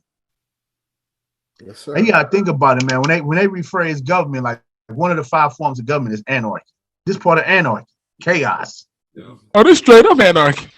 Man, I'm serious. Aleister Crowley said the devil told him the whole of the law will be do what thou wilt, right? So do it. Yeah. We right there. The devil got to be God of the earth today, because that seems to be the logic of the land. That's why the reading this in order is so important. In the beginning, they said they were conscious of the injustice and wrong they were every hour perpetuating, and knowing what they themselves would do. So they knew exactly what they were doing, bro. This is crazy. But I do like what Rebel said. Like it's to break the code is in there. Yes, sir. Coming into knowledge of self, consciousness, whatever you want to call it.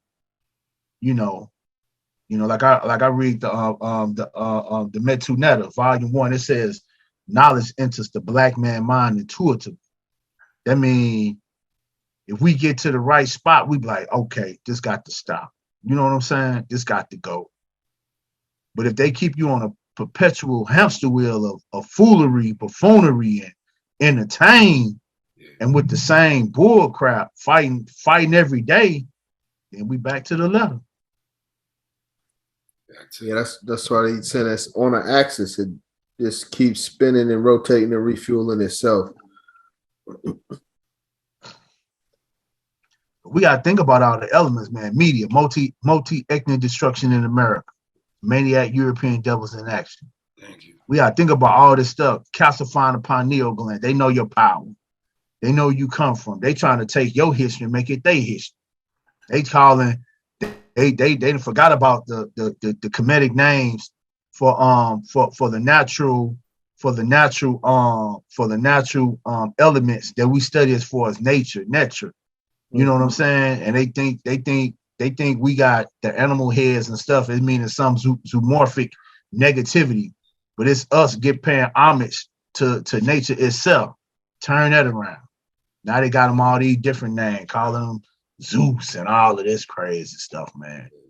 Even today in Marvel is taking all of our stuff and making it theirs, using Kemetic names. Sometimes they use Kemetic names. Crazy, man. It's even deeper if y'all really look, right? They're using old historical demons too. Like if you go real deep, some of the names of these characters are actual demons and devils from people's religion and history too. Like they're invoking demons for what they think. So this shit get deep. Oh, we need more troops. Yeah, this is white dude said that he loved Babylonian. He loved to research them. He said he even loved to talk to him. I say talk to him.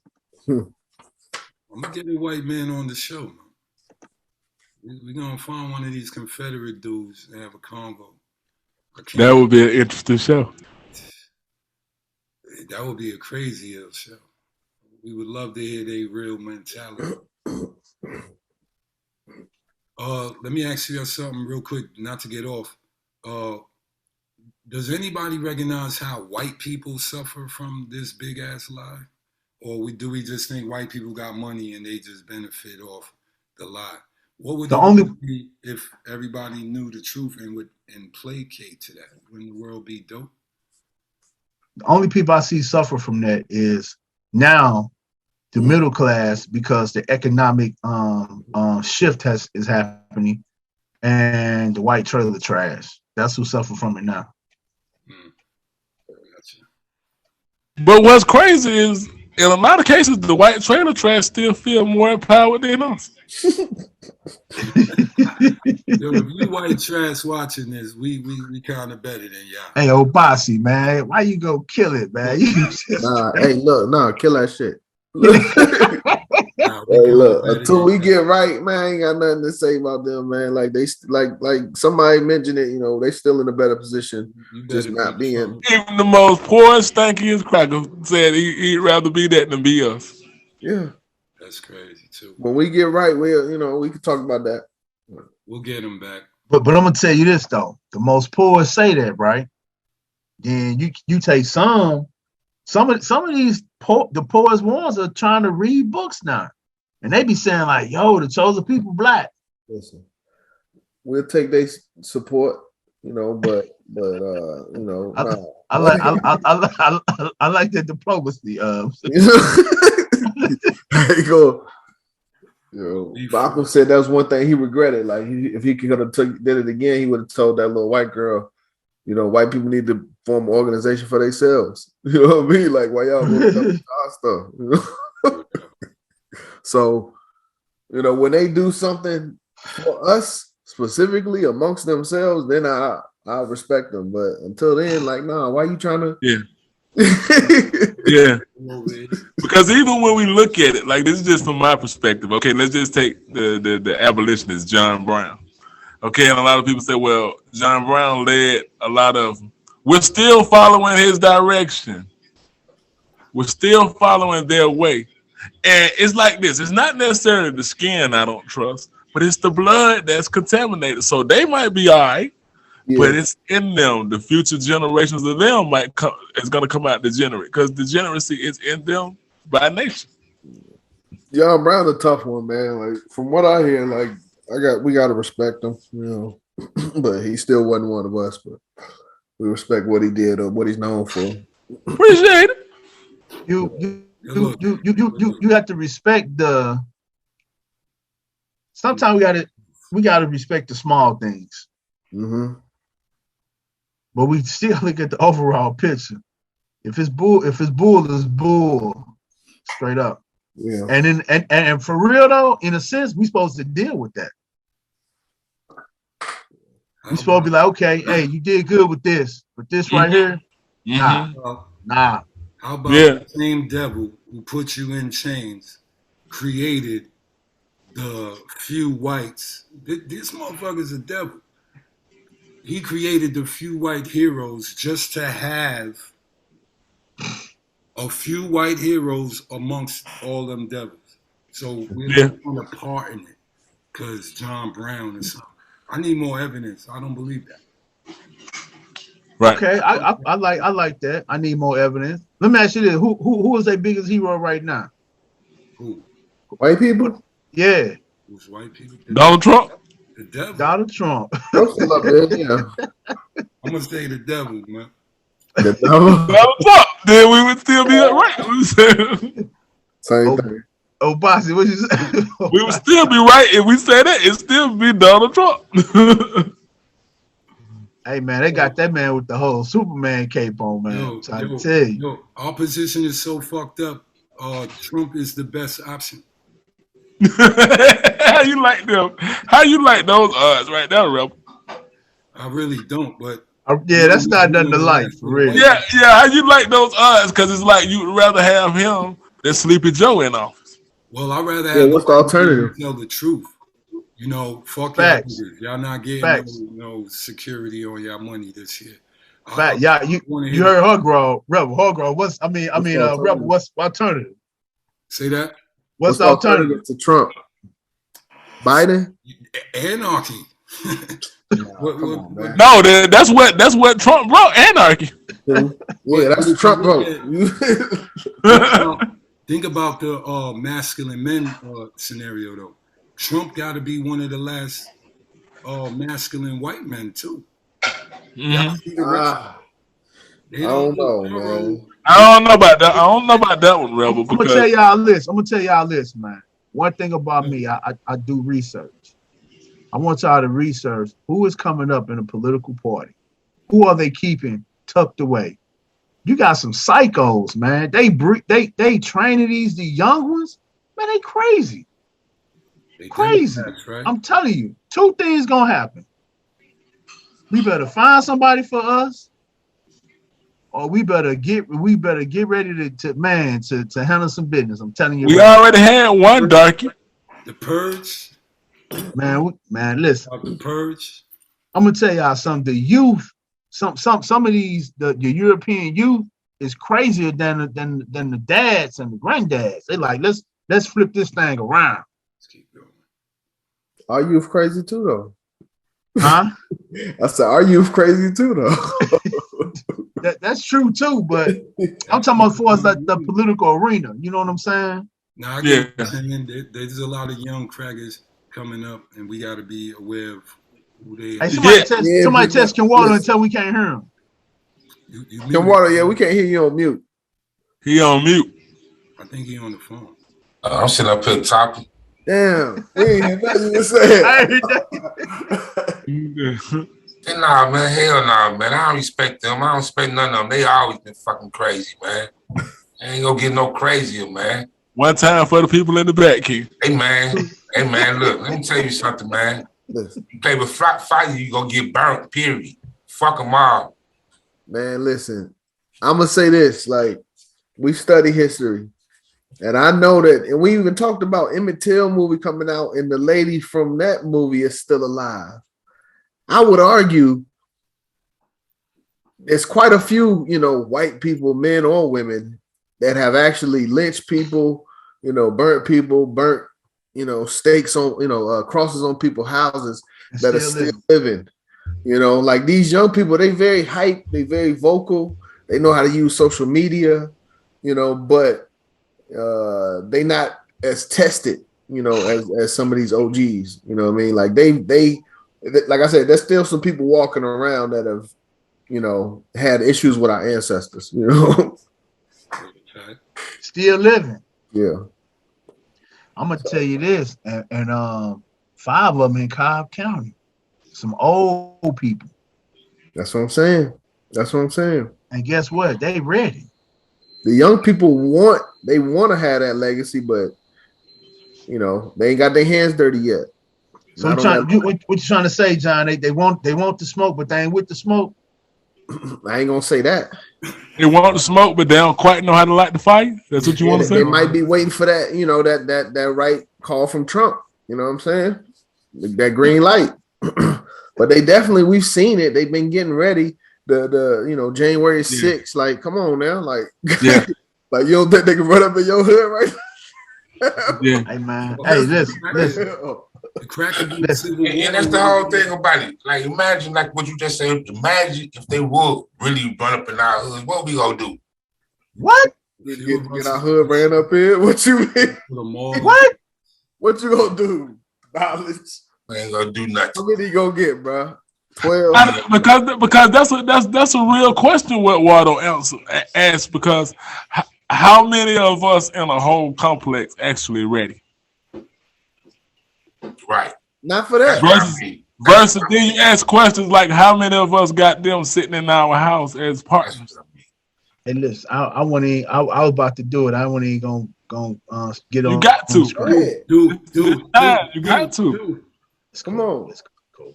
Nah, take their side. You know you want to. Come on with it.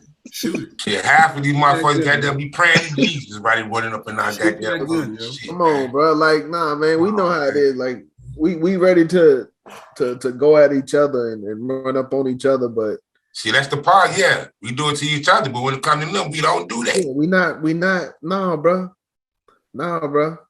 We coming out with hands up, or we running out the back door. Right. One of the two. Or both. Right. Right. But we not. No smoke. I tell you one thing. They run up in my hood. I'm turning to Amin and Men too. Let them know. Look, remember what I said about the white boys and how hype they youth was? But they OGs have really been through it.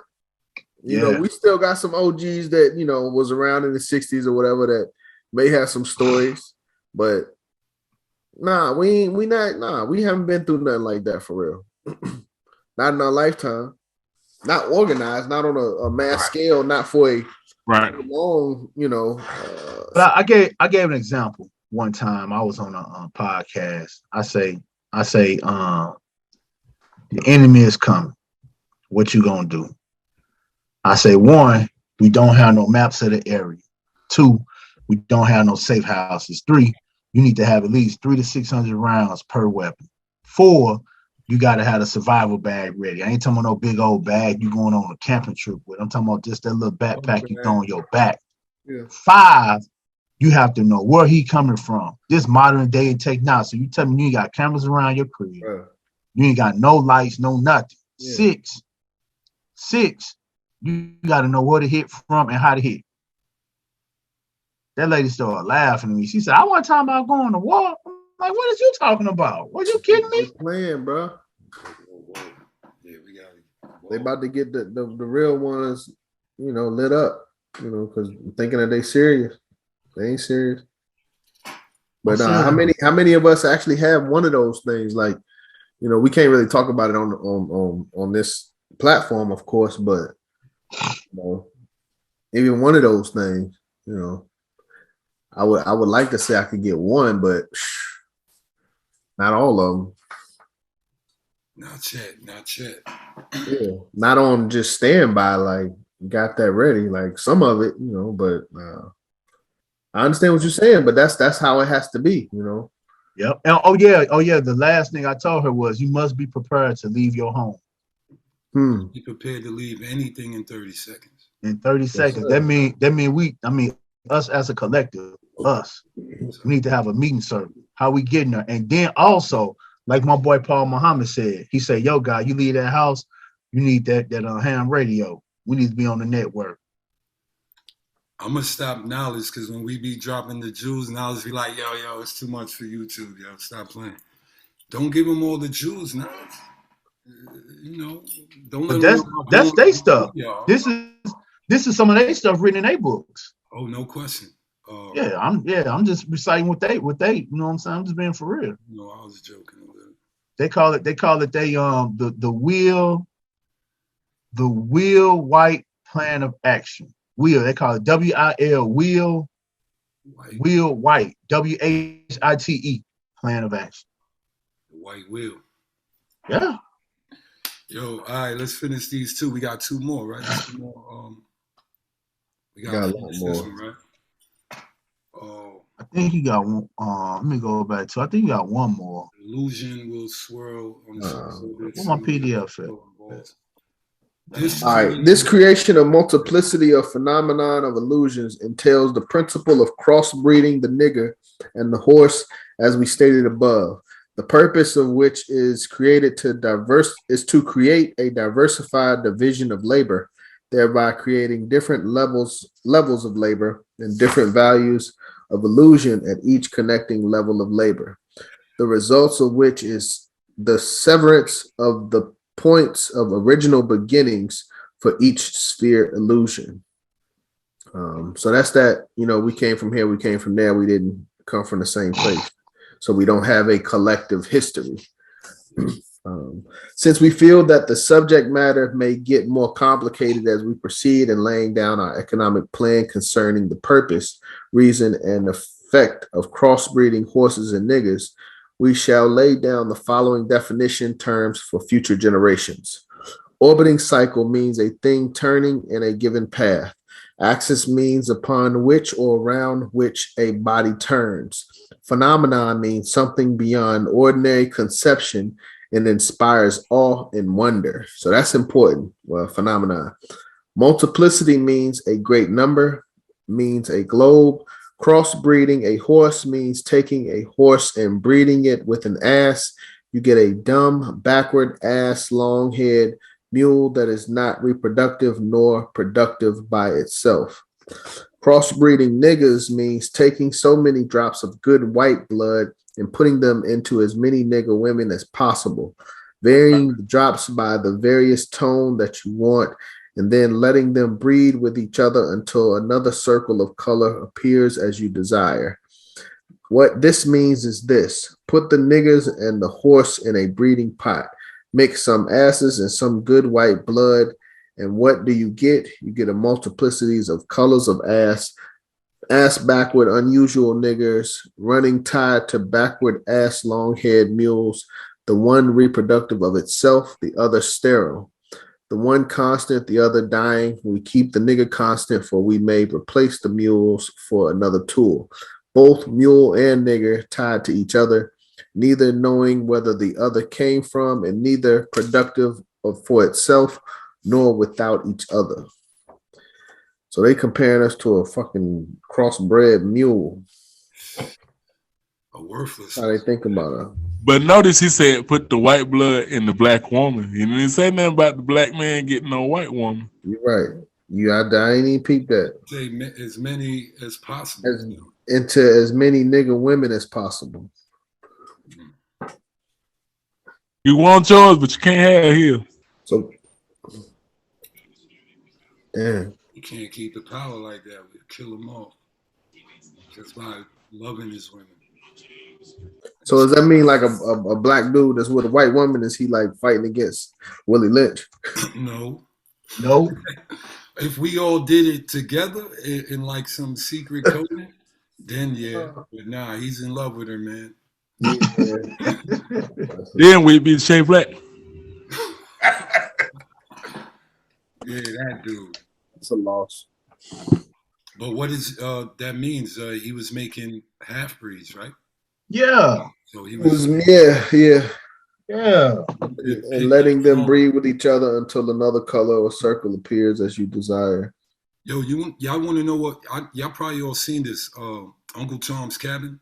Yeah. a long Yeah. time ago. That's the real roots, by the way. Goodbye, Uncle Tom, right? What is it? Goodbye, Uncle Tom.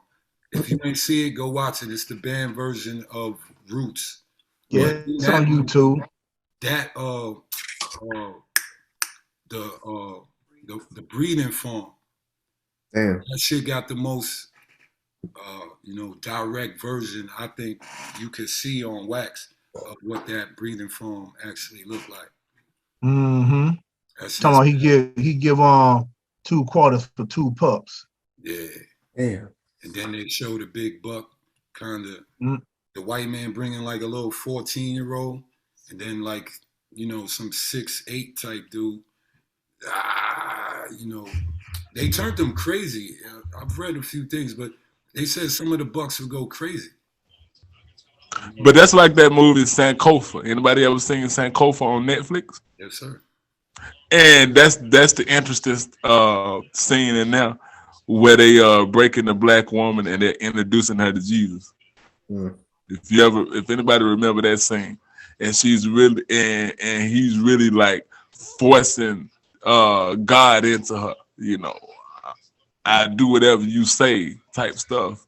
I obey whatever you say. So it's interesting to look at movies like that. Mm. That tell a little truth, because Yeah. the new black slave movies don't even say the word nigga. Like they changing the zone pattern. So it's crazy to me. The next one is John's favorite, Controlling of the Hey, Language. John, damn. Dang, you gotta say John's favorite. He want me to read the shit, bitch ass. Nah, anybody could. Boss, do you want this or you want me to take it? I'll take the first one. Crossbreeding completed. For further severance from their original beginning, we must completely annihilate the mother tongue of both the new nigger and the new you, and institute a new language that involves the new life's work of both. Knowledge is a peculiar institution. It leads to the heart of the people. The more a foreigner knows about the language of another country, the more he is able to move through all levels of that society. Therefore, if the foreigner is an enemy of the country, to the extent that he knows the body of the language, to that extent is the country vulnerable to attack or invasion of a foreign culture. For example, if you take a slave, if you teach him all about your language, he will know all your secrets, and he is then no more a slave. For you can't fool him any longer.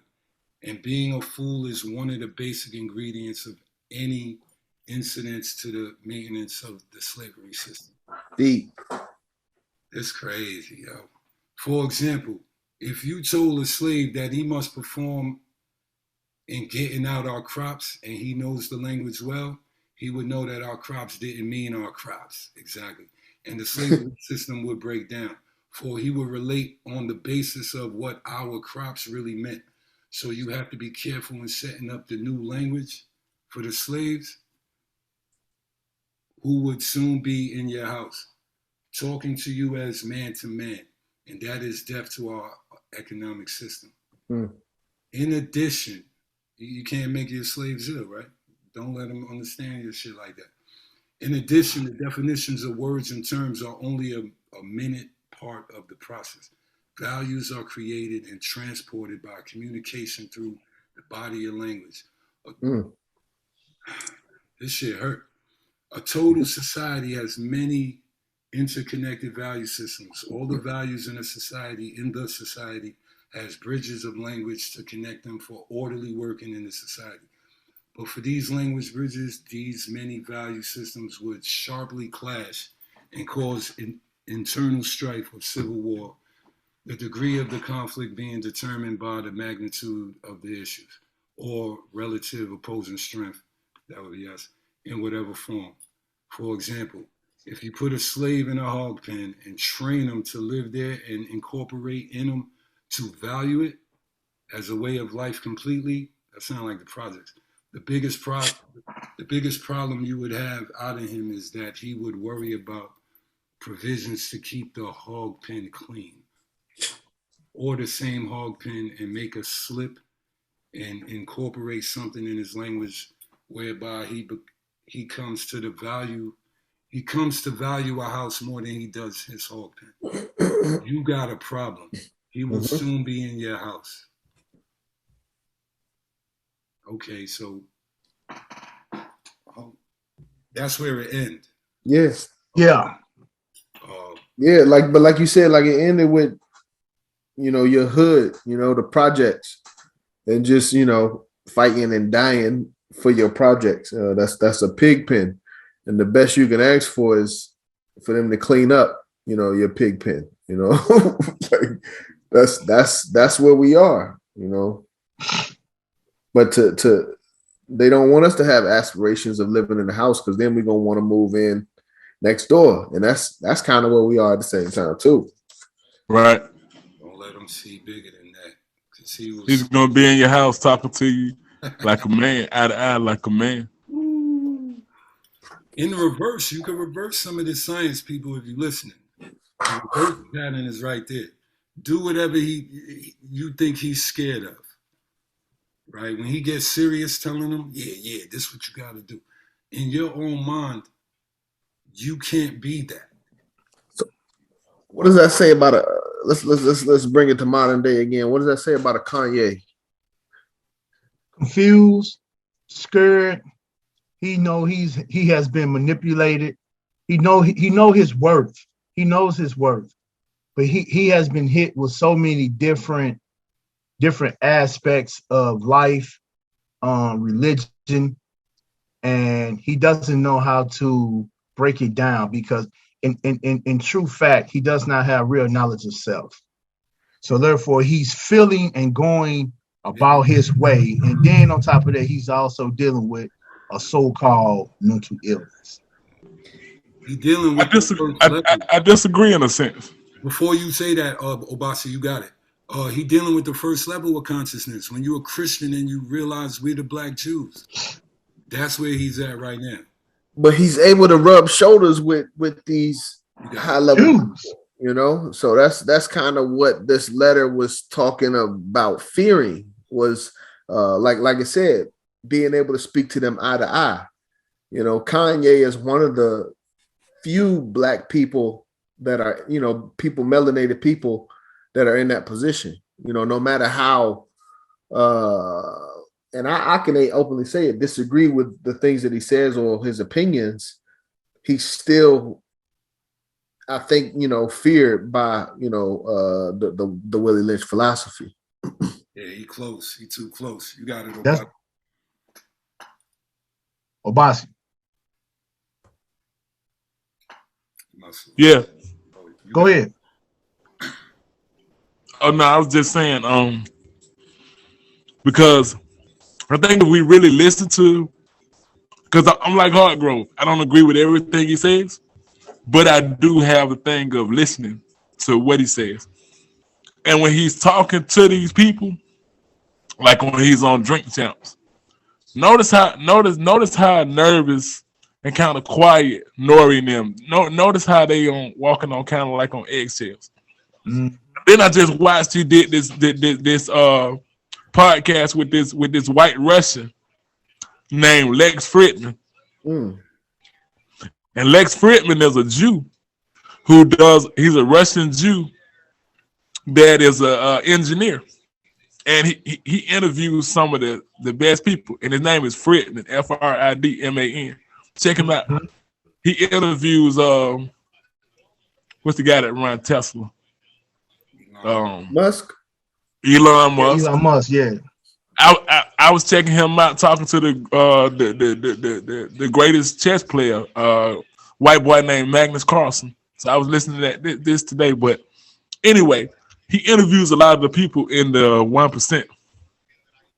And he's got Kanye on this. And notice, this is what I can respect about him without some of the foolish things, his antics that he does do. He refuses to bow down when they're trying to control the narrative of him not saying the Jewish media. So the white boy Fredman, much like a lot of these, they try to pretend like they're your friend. They're like, hey, because what he wanted him to do was forget talking about the black people's plight. Stop talking about that so much. Why you guys just can't look at, finding a good solution? And you could almost see the psychopath coming out in him because he tells him, he says, hey, I'm really trying to be cool with you, but the more you keep saying white Jewish media, you kind of plucking my nerve in a sense. He's like got a stone face. He's like, hey, and this is how they'll try to pretend to be your friend and deny you at the same time. He said, the white boy tells him, he says, ain't no white Jewish media. The Jews aren't controlling the media. And Kanye's like, they're not. So I say that to say, I think they want us to look at him as mentally ill. Yeah, me too. Because like I was saying before you hopped on, Knowledge, if he's mentally ill, what is Bruce Jenner? Same thing. Yeah. But I'm gonna say this though. When you watch, I know you watched the video. Didn't old boy look kind of scary too though? Obasi. Which one? Freeman. Didn't he look kind of scary? Yeah. Scary in what sense, dog? I mean, it just looked like he had fur on him, man. You know what I'm saying? I'm like, this my thing is when scary like psychopath, or scary like he was scared. Like he was scared. Like when you say these names and stuff like that, man, why they be so scared? Why? I mean, because I think they kind of know the implications. They kind of know he's an out of place nigga that know a little too much. That's what it is. That's what it is. Exactly. Yeah. I said, hey, look, hey, I said that earlier. Yeah. Steve Coakley said the elite only respect it or only fear when you actually say those invisible names. That isn't right to the right to the world. So, like y'all just said, Kanye is a little off, but he's standing right. Yeah. So when he's telling you stuff in these interviews, like he's saying, Pete, what he said when he was on Drink Champs, and he said when he wore the MAGA hat, he said Kim told him that's little dick energy. Yeah, that fucked me up. He said, but at the same time, what they won't tell you is that the Clintons were using them to get black folks to take the vaccine. How about that, Bobby West? How about that? And then he also said, dig this, he said her and Pete Davis were having sex in front of the fireplace to honor their grandmothers. Listen to what he's saying. Everybody's saying he's crazy to get us not to listen to him. Yeah. Pull that interview because he's calling the rappers out. How come they didn't pull Lex Fridman interview? How come they pulled the Drink Champs that was gonna come to the masses of black people, but they didn't pull the Lex Fridman that would go to the masses of white people and some black people that looked into it? But I'm gonna tell you something, man. Black folks is looking at all these interviews, man. They got a lot of views. Dude, they understand them. But that don't mean black people looking at it. Man, they definitely don't, hard, bro. Listen, it's the talk of the town, hard, bro. But that's what's wrong with us. We talk, but we don't listen. You know what I'm saying? We don't. Right. So everybody got opinion, but don't nobody got no facts. Everybody got the answers, but there's no questions being asked. So you don't think they listen and really dissecting these videos, or they just listen to be listening? I agree with Hargrove. Not truly dissecting, because Kanye is difficult as hell to dissect, bro. Yeah. Like it's gonna take you 3 hours to dissect the 1 hour interview. Yeah, everywhere. To dissect it. They ask him one question, like, hey, so what how's your marriage? He go into designing clothes for he talked my friend, and then we went over to go talk to Mike Tyson. Like, yo, hold on, what? He talked 20 minutes about zippers. But that's in that interview. To say he's crazy because he's in a serious link, and he shows that. You got it. It's hard to keep up with him. I ain't gonna say that motherfucker like off the wall genius. Yes, credit. He's wealthy. And I try to keep up with the things that he's saying, but he don't always some of that should be like, hold up, my nigga. Let's really question that. And he don't like it when you press the issue. Yeah. Like, what's the next question?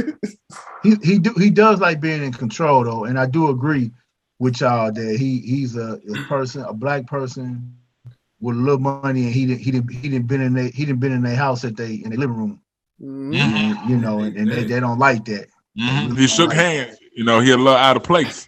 Yeah, shook hands. There's a little link for Kanye though. If there's an article Tariq sent me like 3 weeks ago, a month ago, and it said Kanye was looking for black brands to actually put the money behind it and blow them up. So the Gas Footwear has been trying to contact his peoples for that. So whether we get them or not, Kanye talking about coming down here, not to Atlanta, just to the black community, and finding brands to make those go global, black brands. So I like to see it. You mean that? I like to see it, but yeah, I like to see that, man, because he still got to use some overseas manufacturers. We don't have no manufacturers here. He's trying to put them together where he built his own warehouses, but when he made the comments that he just made this last time, it kind of deterred everybody from really want to deal with him. And you know, the anti-Semitic stuff and all that crazy stuff. But come home, Kanye. We'll do. Yeah, he got to. Come on. You know what? I think he knew they was gonna do all that shit to him. He got a plan. He gonna come back. He knew they was gonna out his ass after talking all that shit. Come on. I do believe that. Like that. I do believe that. I believe what Rebel said too. Like, come home, and I believe what Hargrove said. He got no other choice. He ain't coming back though. Well, once you ain't coming back, right? You can't stay over there. Once you blow up that the Jew is the fucking devil, they don't let you. I feel like they're gonna forgive him, bro. They love some Kanye. He's gonna have to do a real hard apology, like Nick Cannon. Notice how much Nick Cannon had to apologize. Nick Cannon is. That's why they take it on. He don't have to pay. You know, he gonna pay. West with a hard body, man. He gonna act stupid. He went hard. I was off my meds. You know, I ain't get enough sleep that day. Don't let him kill. Told you I was tired of sleep. Kanye died for like, oh, Kanye, come on back, man. It's okay. Man, you know, homeboy, man, I don't care. He told the truth about him. And they don't like when you tell the truth about him. Point blank. If he was talking about some black people like that, one of us like that, a few of us like that, shit, he'll be straight. That's the difference. The nigga talk too much, bro. He does. We could tell him what to say, not like a robot. But you can't tell him what to say. No, I'm talking about like a robot. You think he got somebody telling him what to say?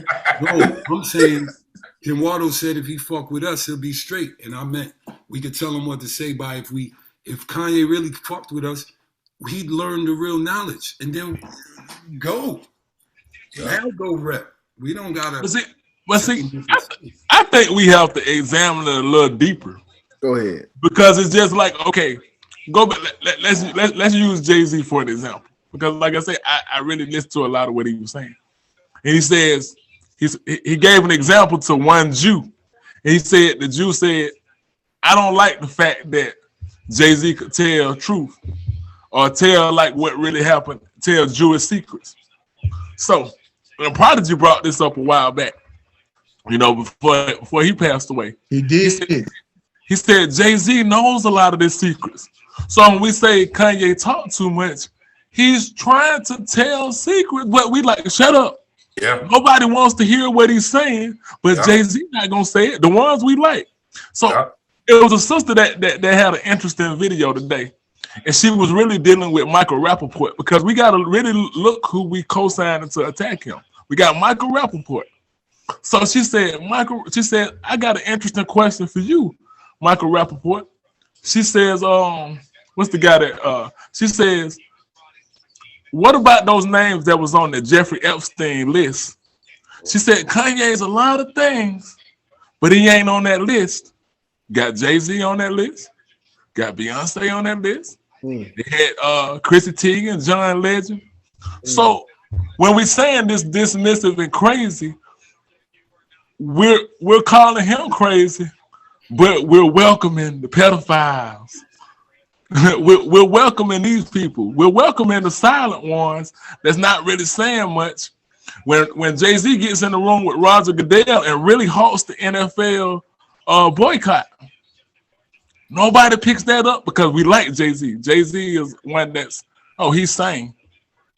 You know, so I think we have to really just examine, because when you deal with mental health, they play on that and they call you crazy. And anybody that ever remember, these the same ones that convinced us Cat Williams was crazy. Exactly. The same ones that convinced us Dave Chappelle was crazy. Michael Jackson. They called Michael Jackson Wacko Jacko. And then he beat Sony. Yep. I got a fun fact for y'all. If you put in if you go to SpongeBob, right, and find the episode where they show his wallet, because it gives an address, SpongeBob's address. Put it in Google and tell me where it takes you. It came right on up. So where it took him, D? Where does SpongeBob lived in that metaphor? Where's SpongeBob's house? Hold on, hold on. It came, that search came up. Talking his driver's license. Yeah. Now put that address in and tell me where Google took you. 125 Count Street, Yeah. Bikini Bottom. Yeah. Don't do it, man. Watch this. I got to see it to believe it, man. Watch this. The white man is, well, I'll wait. Jeff, the old boy Epstein address? Yes, sir. Oh, that's the island address. Yes, sir. Check that out. SpongeBob's address is Epstein's Island. And really, people really should check out that, that list. Because remember, Chrissy Teigen, who's John Legend's wife, was going crazy trying to delete all of these emails. Yep. Kanye ain't on that list, I tell you that much. He might be a lot of things, but he don't mess with little children. Y'all ever see those pictures of Biden's sons, the few that came out? Yeah, I got them. They be smoking crack. Talking about with the little girls. Yeah. Girls, it looked like a palace, and there's 4-year-olds in lingerie. Yeah. That's what they do, my G's. They was doing that in slavery. That Uncle Tom movie got them having like a gay farm where there was little black boys naked. He throwing little glitter on them and he making them faggots. And come on, Hunter Biden. No, I'm saying the movie, the Uncle Tom's Cabin joint, Escape from Home. Goodbye, Uncle Tom. They got the kind of the gay farm too, and it was only little black boys in it. So, listen, hold on, man. These are pedophiles. Wow. Let me take it back to Kanye. Y'all been listening. Everybody been listening to his interviews and all that stuff as of recently. What do you think it is he been trying to promote or get people to listen to or look at? Yeah, I haven't figured it out yet, man. I ain't even gonna lie to you. With me, I'm just gonna say how they censor your voice. That's after the fact. John asked why he's even doing this. No. I'm asking what's based on what we've heard. What is he pushing right now? That's my question. He's not pushing no product right now. Not pushing. It ain't no product. It ain't no movie. It is. Well, it ain't no personal stuff, but it is something that he's been pushing. I ain't been talking about listening. What he been pushing? What do you mean by that? The Candace Owens documentary. Oh yeah, I mean they gonna make. He said to buy her thing. He already bought it. That's what I was trying to tell Raheem. He already bought it. My thing is, I try to take a lot of his shit, go in one and out the other. If we really calling him a genius and all of this shit, and he's trying to give a message, is somebody gonna watch that shit, or do we all need to watch it and see what it's? Because I ain't really want to support it because it's Candace Owens. I don't fuck with her like that. Ain't it aiming at the new age kind of logic, the LG, I don't know. I haven't watched it. And I got the same stance Hargrove. I really didn't want to watch it. I ain't want to give it no views. but if we giving Kanye all this credit, and that's why I'm asking, like, what's he been pushing? What's he been trying to throw in there? You know what I mean? Because I give him respect on the Jews stuff and highlighting that, but I didn't like, you know, the things that he brought up about the George Floyd situation. Right. Yeah, That was some bullshit right there. But it's got me questioning, like, you know, what did he see? What did he, you know, hear? What did he learn? Because and that's a good. I'm glad you brought that part up because he says they hit him with the fentanyl. And what I think Norris should have asked is who was they? See, you got to give intelligent interviews if you're gonna see. We can't just get dismissed. We got to say, well, who is they? Well, how you know they hit him with the fentanyl? Because he said they want a tall guy, and I'm like, who the fuck is they? And then he brought up Virgil. Yeah, that fucked me up. I'm like, all right, I thought he was about to drop some jewels, but that might have been his way of, you know, subtly saying, like, check this out, but hey, wait, no, don't cancel the interview. We just talking about Virgil, you know what I'm saying? So, you know, like I'm saying, I'm not saying, like, my point of it is because, you know, as anybody that listen to my stuff, I talk a lot about mental health. So when we always say this person is crazy, we lack the ability to really listen to what the person is saying. And anybody y'all been doing these podcasts with me, and Ken been knowing me the longest. And I'm gonna tell you, I'm gonna say this: it takes guts to get on the radio, or it takes guts to get in front of a crowd of people and say the most boldest stuff when you are afraid. Yes, sir. Regardless of how people look at it. A lot of people don't really know how, and we could talk about some things that we know kind of like treason in the community, but everybody will see it, but nobody will call it out. So my thing is, like, always listening when a person getting up here trying to tell you how the music industry is ran, and was be quiet. And well, listen to what this person is saying. Even if the man's crazy on the street talking, listen to what he's saying for a minute. And then if it don't make no sense, get in your car and pull off.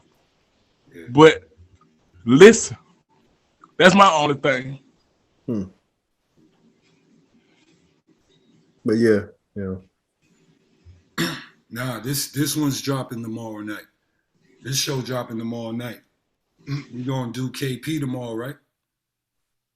Killer Priest. We're doing KP tomorrow, right? Damn, I thought this was the damn, I forgot this is the what's this, Wednesday? Yeah. Damn, I forgot this. I thought this was the one. We rolling with this one. I'm putting this right on after this. So we gotta drop him because he coming to Atlanta next week. Oh, is he? Nice. Yeah, he's dropping a new album too. I talked with him. Yeah, that's my man. And Tuesday, his joint to drop. Omanala Griot. 2 days. Tuesday, 2 to 10. Nice. Well, let me ask y'all the last question. Each one of y'all, is Willie Lynch, does the Willie Lynch letter still exist today? Yes. A quick answer. Yes, no, small elaboration. Which yes. Yes. Yes. Yes, the effects are still in place today. Still visible. So we got a lot of work to do, people. I can't believe this science is even a science because it's based on fear. So technically, if we kill the fear, we might could kill Willie Lynch. So let's all stop being scared of the boogeyman. There's nothing under the bed but a white man. Stop being scared of the boogeyman. Think about it. Think about it before we go. Freddy Krueger, white man. Jason, just a white man. Hellraiser, white man. Michael Myers, white man. These aren't monsters. He's white man. Yeah, you're right. Like the Candyman.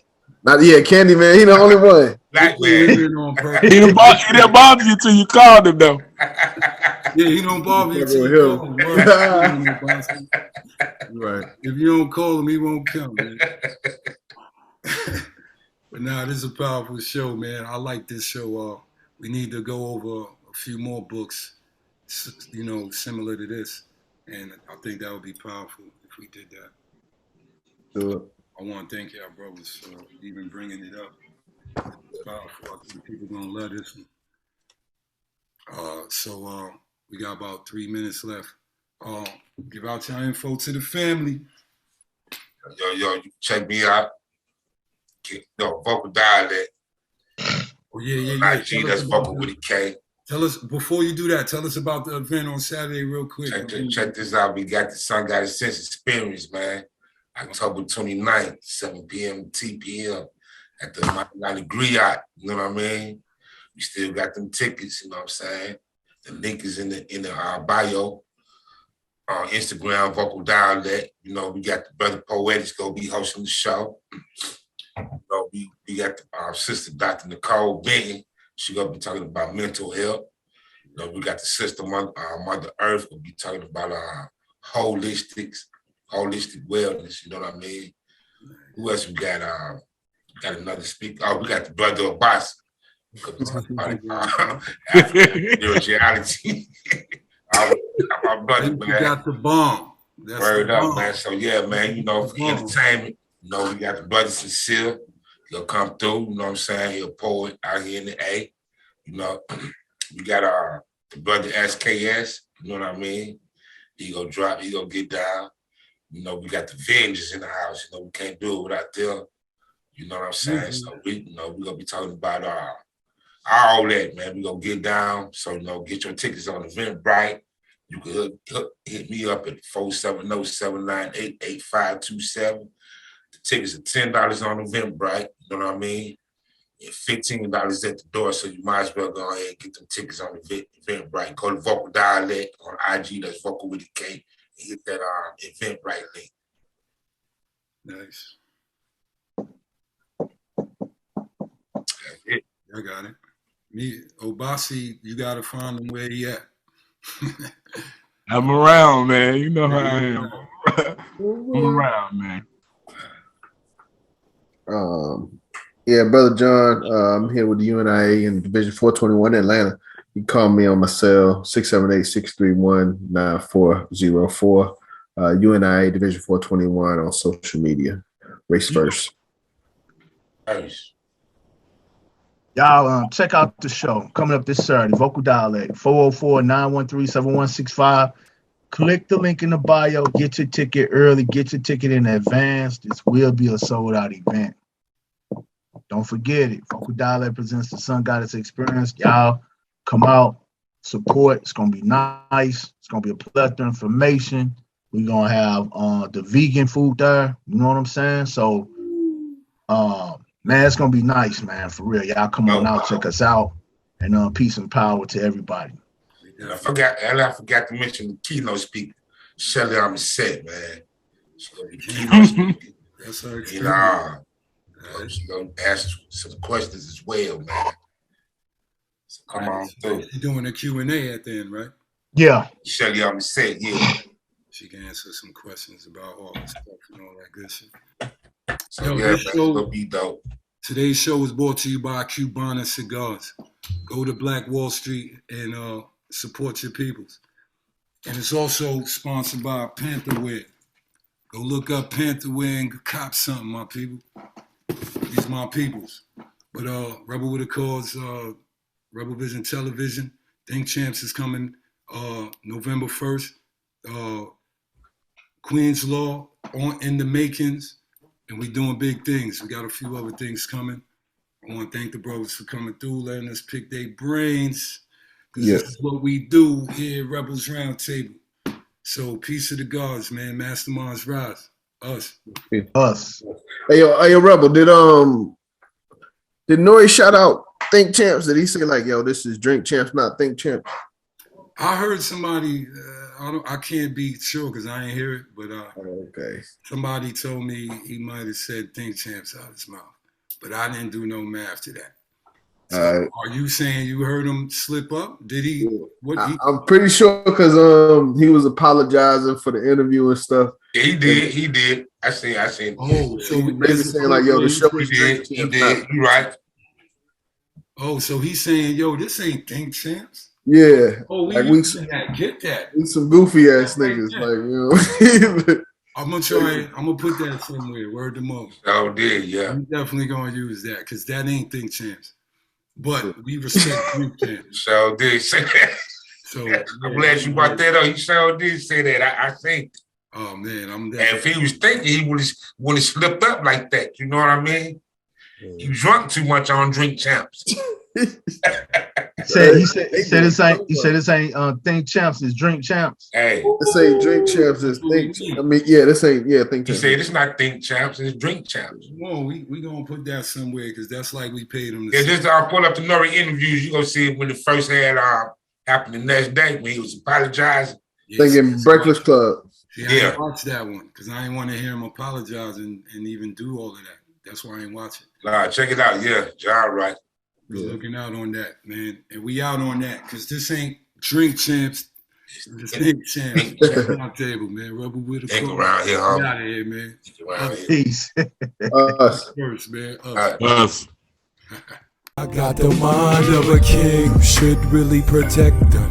Everybody talking, but Rebel really the next one. I got the mind of a king, spread to never take this. Slavery, fake hip-hop, you dead if you were racist. I got the mind of a king, you could never replace this. Blood from the mud, no love, so I'ma say I got the mind of a king, I know where I am from now. I'ma wake 'em up, you keep 'em sleep, it's up to me. I got the mind of a king.